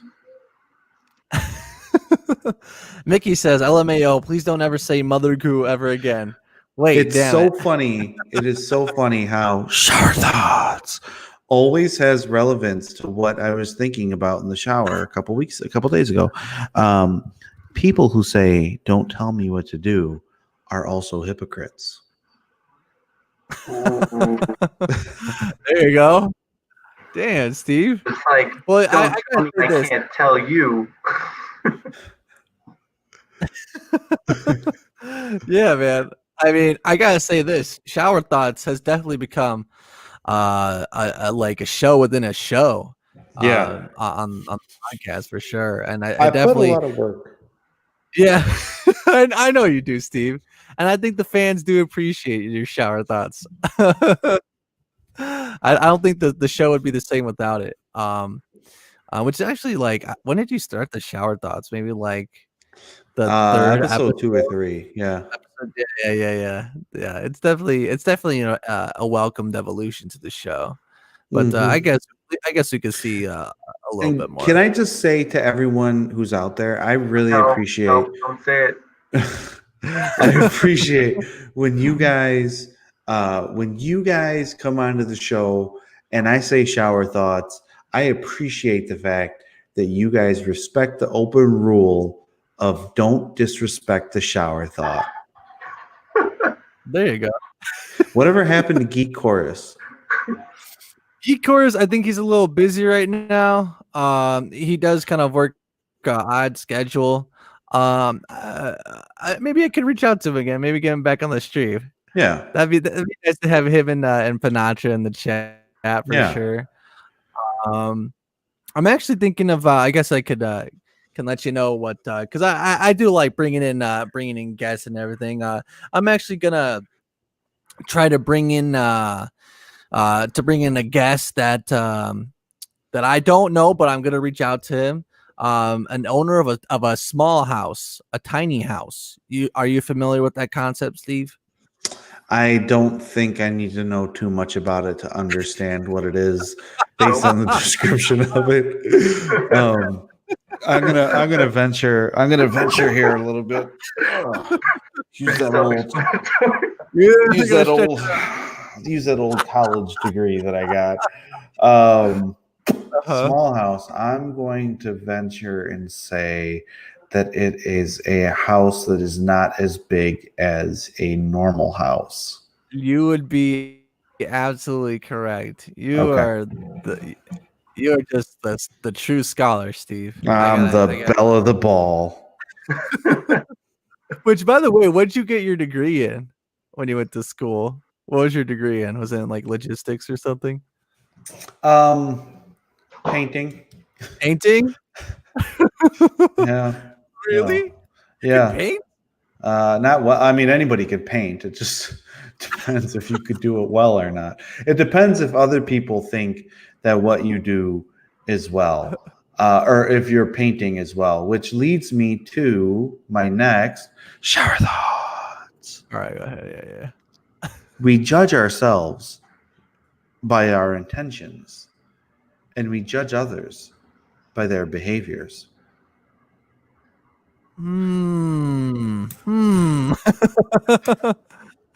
Oh my gosh, that was man.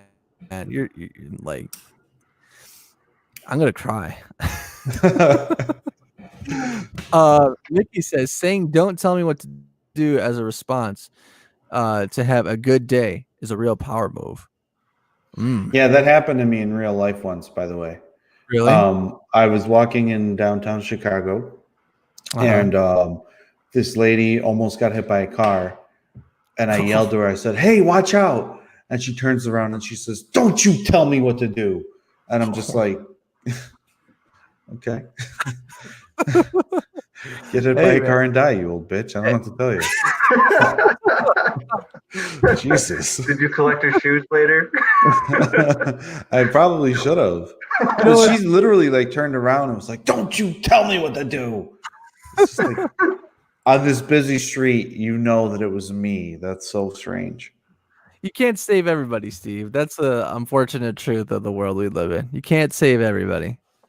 Yep. You know, but you tried, and that's the important thing. Steve v 2024. Oh, damn! He wants you to run for president, Steve. I actually think I'd be a really good president. Didn't we discuss this before, or no? Yeah, on our I think it was episode 8. On the Cardi B episode. No, that was episode 10. Yeah. No, that was episode 9. No, 10. So many episodes. I don't know where we're at. Yeah. Why do you believe you would be a good president, though? I just think that I have a way with people that would really go a long way, you know? So would you address the nation like with shower thoughts? Like imagine like at the State of the Union, you get up there, the camera zooms in, and you're like, shower thoughts. All right. Let's see how that works. Can everyone in the chat let me know how you would feel as this face and this person as your president doing something like this. Now let's act normal sorts. No, don't give me the full screen yet. Hold on. All right. Ready? Let's just have a regular conversation. Let's talk about something. Yeah. What do you think about shower thoughts? The back of your knees should be called knee pits. Oh, jeez. Yeah, but man. Jake, don't poo-poo on my shower thought, okay? Jesus. That's what you want to lead off with as president, though. Oh my gosh. I can make that. If that isn't presidential, then I don't know what is. Down must be up if that's not presidential. I'm just gonna put that out there right there. I can see in the middle of the State of the Shout out to Union. Lord Panacha. We, the people of the United States, have to shower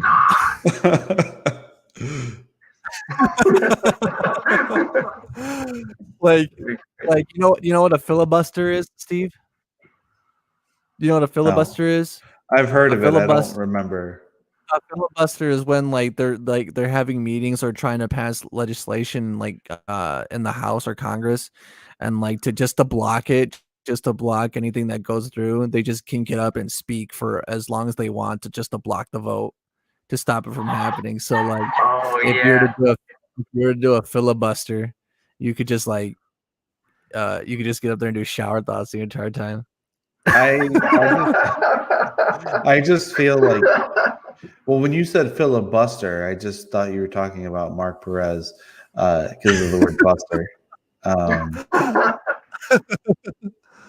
I actually kind of want to look up some filibusters. Actually, Ted Cruz, when he said, well, I heard it was 21 hours. God, he just gave a speech for 21 hours or something like that. Dude, I actually it's funny that you say that, because this video of Ted Cruz actually with the filibuster comes up.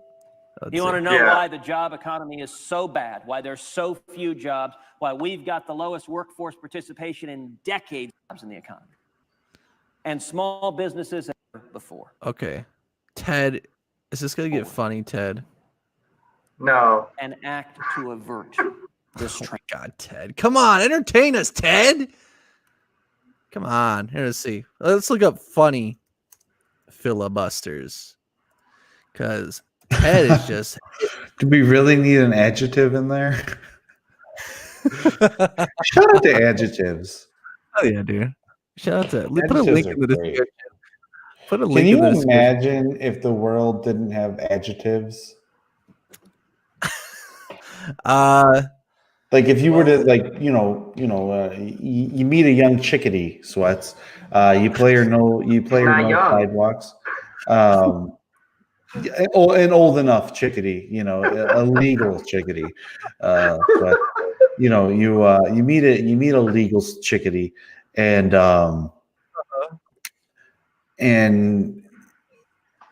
you say, "Hey, how was your burger?" And she says, "It was a burger." Instead of saying it was a great burger or it was a delicious burger, the world would be so weird without adjectives.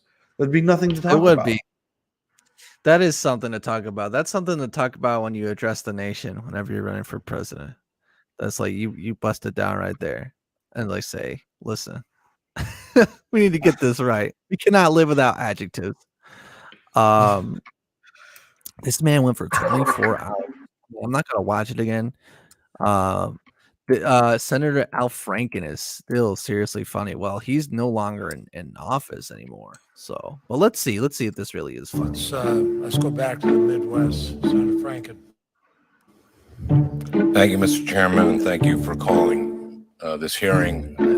I just want to get more into Senator Al Franken has become well known for asking incredibly tough questions during Senate hearings. Proficiency, which I couldn't be funny in my first for a long time. All right, the average size of a cell is the size of the cell that a person is kept in.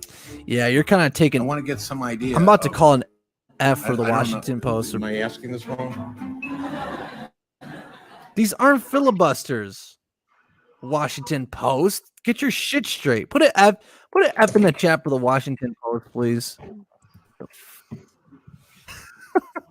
Let's see. What's this? Okay, that looks like a skit. All right, so I think all these filibusters are gonna be flops. I do remember one filibuster though was they read the Green Eggs and Ham. They read the Green Eggs and Ham book for the filibuster, and I thought that was pretty cool. I think that was the funniest skit that I've ever heard, when Andy Kaufman just ended up reading War and Peace, and people were yelling at him and saying, "Hey, I paid for you to be funny. He's like, fuck you. I'm going to read War and Peace all night. Did you? Speaking of that, that's actually a good thing.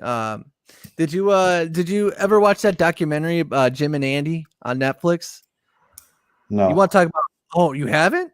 No. I mean, it fits in perfectly because we were talking about method acting before. That's like method acting. I'll pull up. Are you talking about Jim Carrey and I think Andy you Kaufman? like.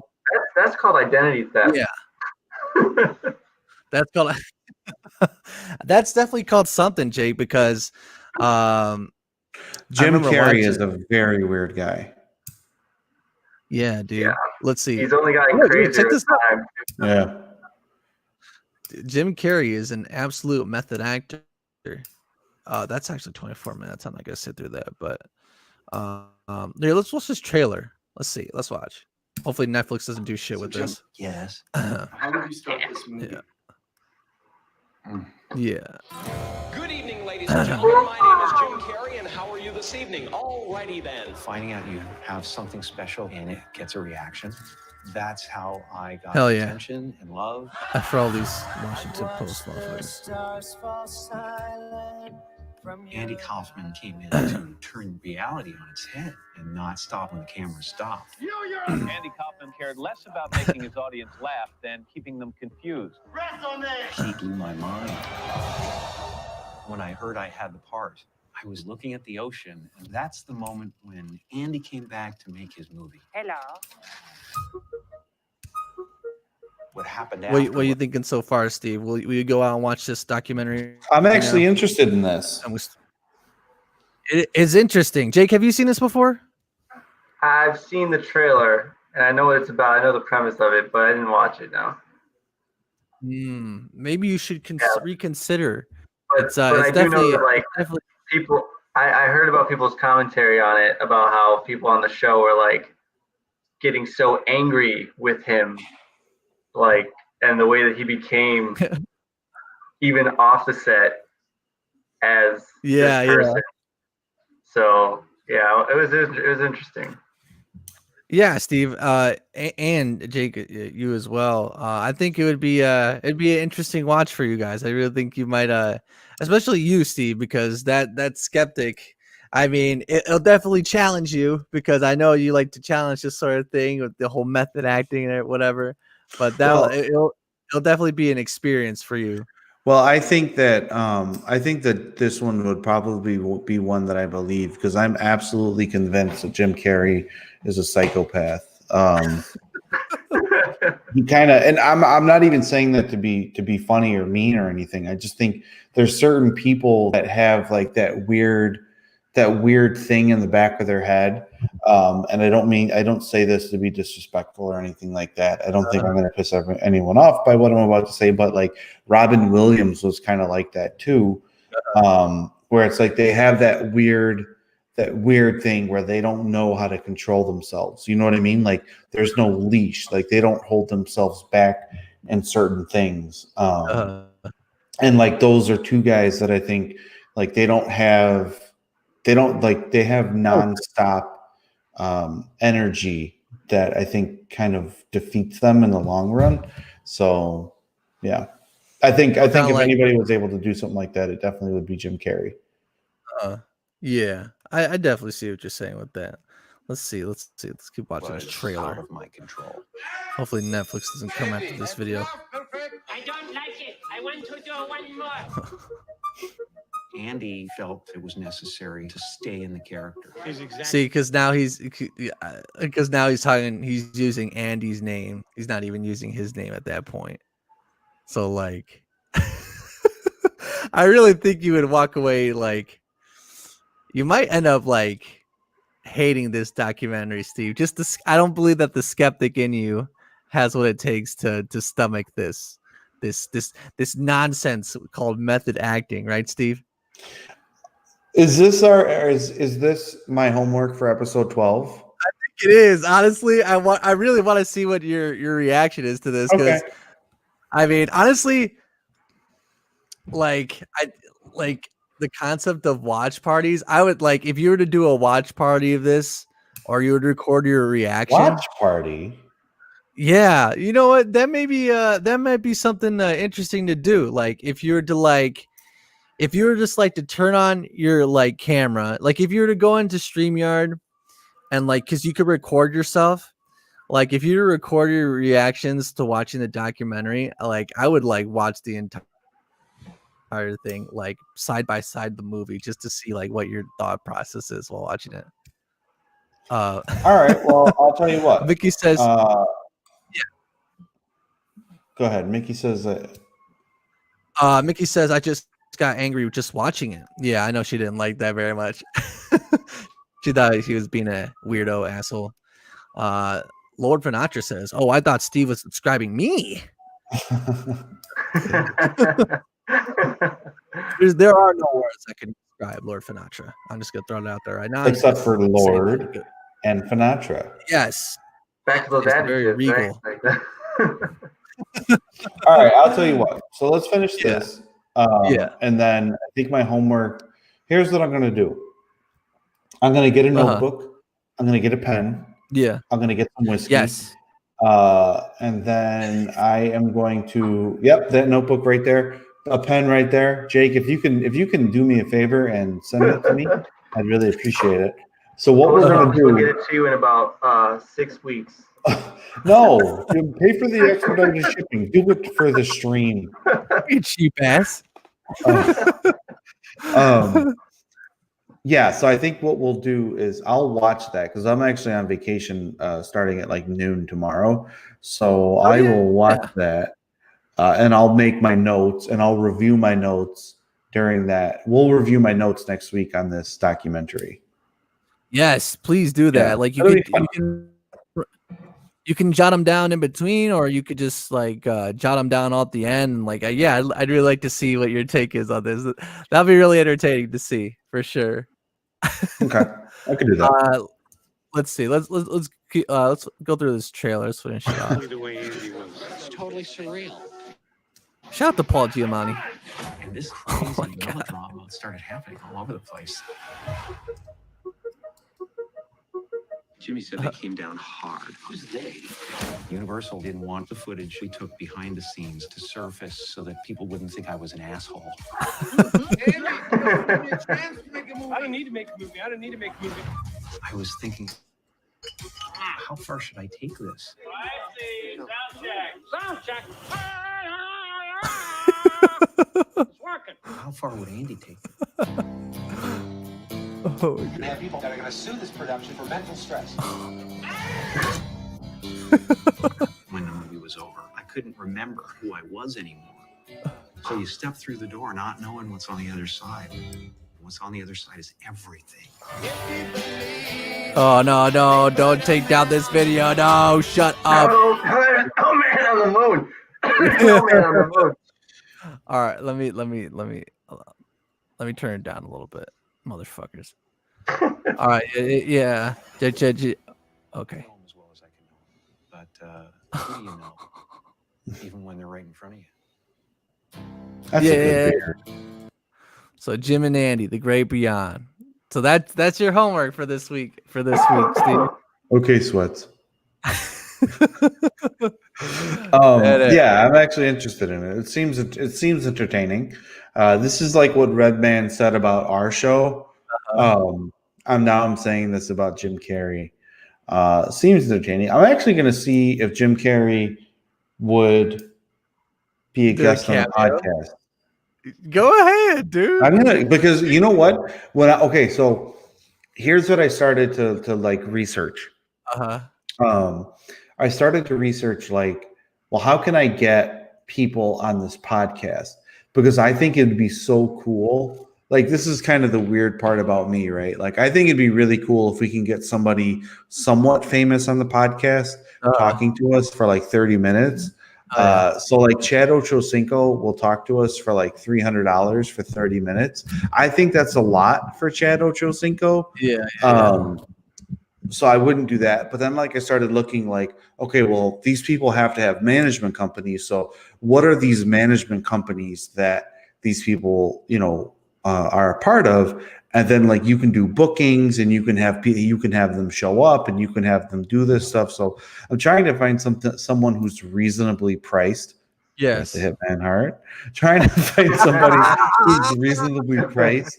Yeah, talk that shit, Steve. Yeah. Talk that shit. Yeah.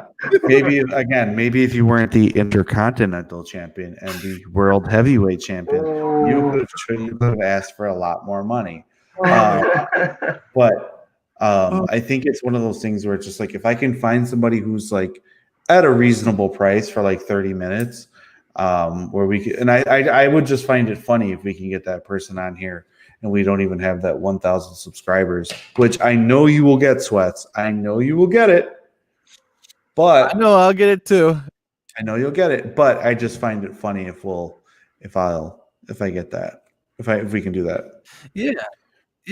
That's definitely cool. And I'm gonna kind of do the same thing as well. And just try to,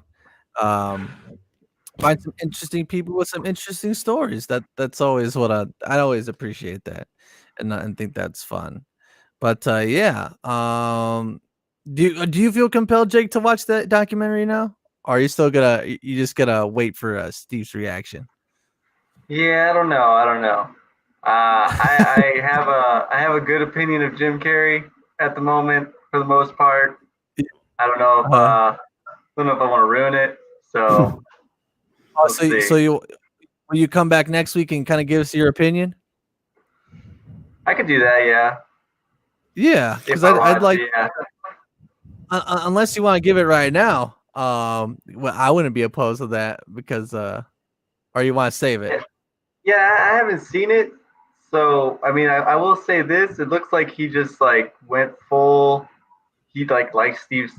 He just did not hold himself back and gave himself complete reign to be a complete dick for a long time.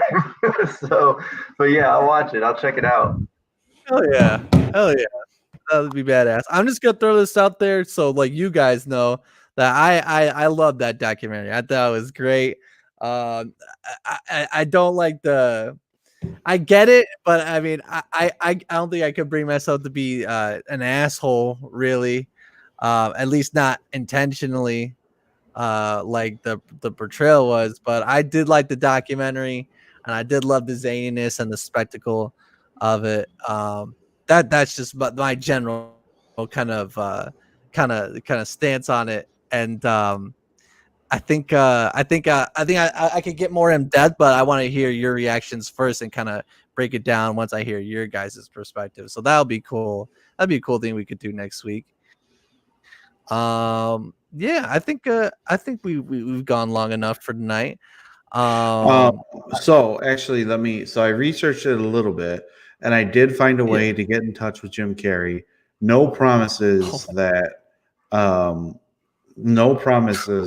can afford or get him to come on the podcast or do anything like that, because I'm sure that Ace Ventura Pet Detective is very expensive.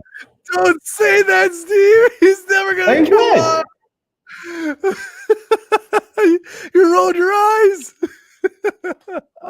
Who knows? Maybe Jim Carrey is spontaneous enough that if you just were able to get a message through to him, that he'd just be like, you know what? Fine, let's just go ahead and do this thing tonight. I don't know. All right, how about we do this? Why don't you do this? Do you have a Twitter? I do have a Twitter. Okay. Put the handle and the link in the description below, by the way. But anyway, why don't we do this? Why don't you send the StreamYard link to Jim Carrey through his Twitter and tell him that Steve of the Sweats and Steve show, have you ever heard of it, Mr. Carey? Wait, hold on. Mr. Carey, have you ever heard of it? Is going to review the Jim and Andy, and if he wants to know if he's man enough to hear and listen to what I think about that documentary, step into the lion's den. Oh, Steve. I don't think I had that much cojones as you do, Steve.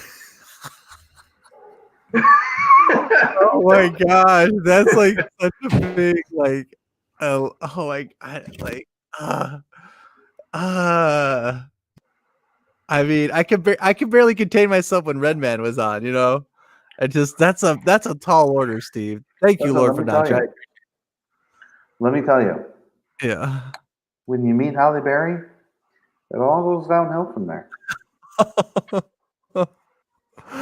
Yeah, make a fair point there. I guess you could. I there's my Twitter if you really want to. I'm not really like that active on there. But there's some funny stuff that I retweet there. How do you feel about hiring a media manager? I mean, I'm gonna do that eventually. If I'm gonna do that, like podcasting, gaming, and music is gonna be my full-time career, which I'm gonna make that step. I'm predicting that to be 5 years down the road after I get some other things built up. But yeah, I definitely am gonna do that eventually once I reach that point. So yeah, that would be like. Oh, that'd be like a weight off my shoulder. That'd be like a weight off my shoulders. Because I work with this. I'm sorry, go ahead. No, that's all I was gonna say. Continue. I worked with this lady, Wilcie Hernandez. Shout out to working with women named Wilcie Hernandez. And she started her own media company. I saw on LinkedIn. Nice lady, knows what she's doing. So I was thinking about making that step. Oh, if you want to like kind of see what she's been up to and kind of mention my name, is that what you're saying? Yeah, we'll have to see if she qualifies first. Oh my god! I mean, I'm pretty sure she does a fine job. Wilcie Hernandez. Like, does she have a any big names on her resume as far as like? I don't know. I haven't talked to her since I worked at that last company. Oh, okay. We'll see. We'll see. Oh my god! I feel like in any interview that you have for your media managers, Jake needs to be in there with his swivel chair in his hand, just like I'm the. That is pretty intimidating, Jake. Do you like Oreos? Shout out to Jake. Shout out to Hoodie. Yeah, shout out to Jake. Hell yeah! Thanks for Thank you guys. Thank you. But, I don't do enough for that. All I do is swivel. So that's all we need. Two Mexicans and a white guy. I think that's great. Well, I'm very gringo-ish. Right. Sweats is. Would you consider yourself a gringo? Not really. I'm kind of like my own species, I guess you could say. I never heard you say the word species before. You say species. I say species. Hell yeah. Lord Fernandez says, "Hail, Jake." Absolutely. I agree. Jake, are you subscribed to what? Yes. Oh yes, yeah. I am subscribed. Is your dad? I'll make another account for him. Okay. Oh my gosh. Hell yeah, guys. Hell yeah. This has been a great episode that we had tonight. I want to thank everyone in the chat that has watched and stuck with us during this episode. I want to thank Jake for coming on. Hell yeah, man. It's always a pleasure to have you. It's always good to see you guys. Nice seeing you, Jake. And this Friday, I'm going to be playing a very popular game called Fall Guys on this channel. And I think it's going to be pretty fun. It looks very fun, and I think I'll have a good time streaming that. What else? Subscribe to Lord Finatra. He has badass gaming streams. If you're into that sort of content, subscribe to Lord Finatra. Which, by the way, Lord Finatra, I think I made you a channel mod. I think I figured out a way to do that. And Mickey and Matthew are also channel mods. I don't know if you could see like your wrench or whatever in the chat. But let me know if you do see that, and if you want to be a moderator too, Jake, I'll give you that mod status. But I don't know what that is, but What about basically you can post links that people can follow in the chat, and you can kick people. So that's always nice. what about me? Can I? I mean, I'm kind of you know. Steve, seems like you're always like asking where the chat's at. I don't know if it would be useful. That is true. He makes a good point there, Steve. Oh my! I'll definitely give you that mod status. See, like I was gonna ask you, what are these little wrenches in there? Can I get a different colored wrench? I want like an orange or purple wrench. I don't think that's possible, but I mean, yeah, I don't think that's possible for the wrenches, but I mean, blue is a pretty cool color. I'm waiting for the opportunity to use my new. Yeah. Yeah. Well, we'll why don't see. you, Maybe Thunderbolt can Matthew? name me in the chat. Yeah, I kind of want to see what do you guys use your new mod capabilities. That's for in the future, like when we have like 100 people in here at a single time, when people are getting restless and rowdy. It's like I have moderators on standby. They have the full force of the clean boy, and they will ban on and kick people at my command. Yeah. The clean boy cleaning crew. The cleaning crew. They will clean great. up. Thank you, Jake. I'm going to use that now. My mods will clean up the chat, and I will definitely. I'll throw you in there, Jake. Not myself account, and I'll throw you in there as well, Steve. For Thank moderate. you. I'm so glad. Yeah, let's see. Actually, let's see. This makes me look cool. It does make you look really cool. It does. I like hell yeah.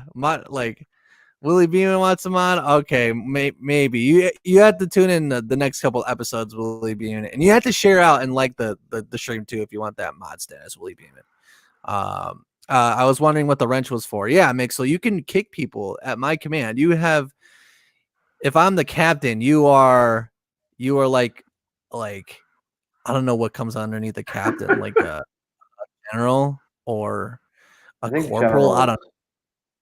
I think corporal. I think you're going backwards. I think it's general. I think it's general, corporal, captain. I think it's captain, general, corporal. Okay. Yeah, it does make you look cool, and yeah, Mick. So you have a very power. You have power in the chat, so you can do what you may. First person I'm kicking is Steve. Kick Steve or oh my god! Can other modders kick another modder? I'm gonna mod you after we're done with this, so we'll test that out the next episode.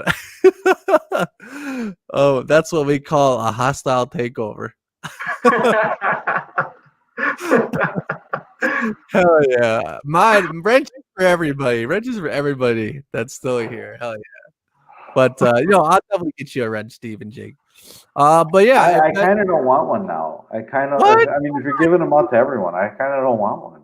You're gonna need it when we have 100 people in here at a time, Steve. Maybe we just give one to Wilcie Hernandez and Wilcie Hernandez Company. No, seriously, I don't want one because I think that's a lot of responsibility. Oh wow, that's a lot. I mean, I'm the personality. I'm the talent. I can't get my hands dirty.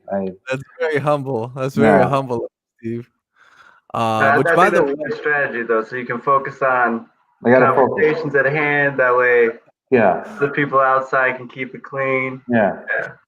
This way. I'll go this way.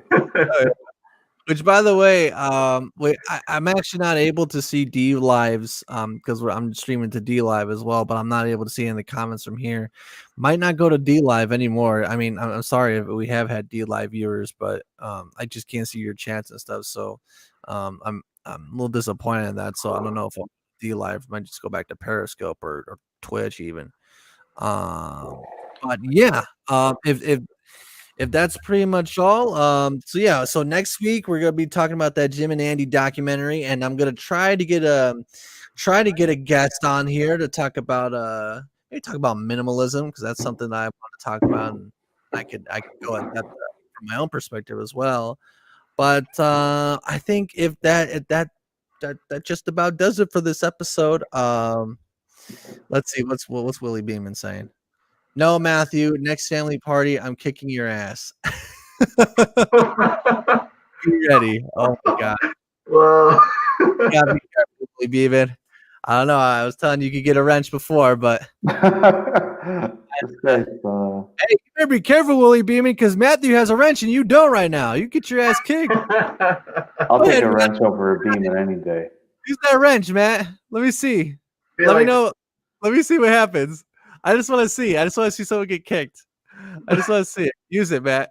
Use the power of the wrench. This wrench is like a power up in Mario Kart or something.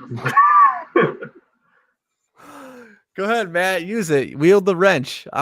Once you wield the wrench, we'll end the stream here. I just want to see what happens with it. Wield the wrench. Yeah, go ahead. Let's see. Kick Willie. Don't ban him, but kick him. Kick him from the street. Let me see.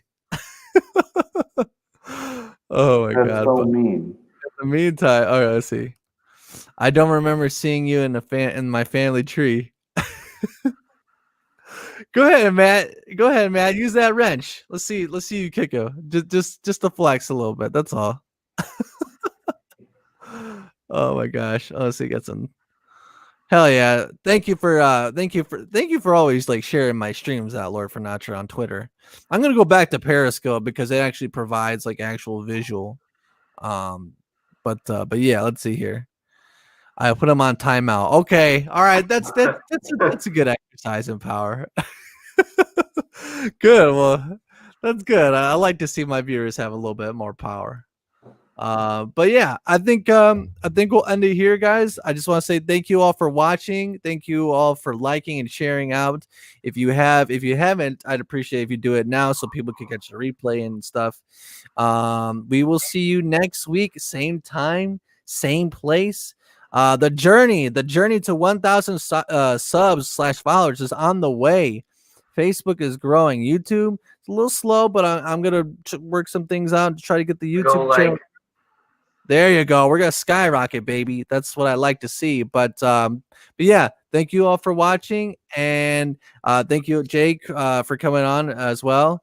And we will see you next week on episode number 12. Matthew says too much power. Oh yeah. And as always, shishigada. Bye, guys. Goodbye. Later.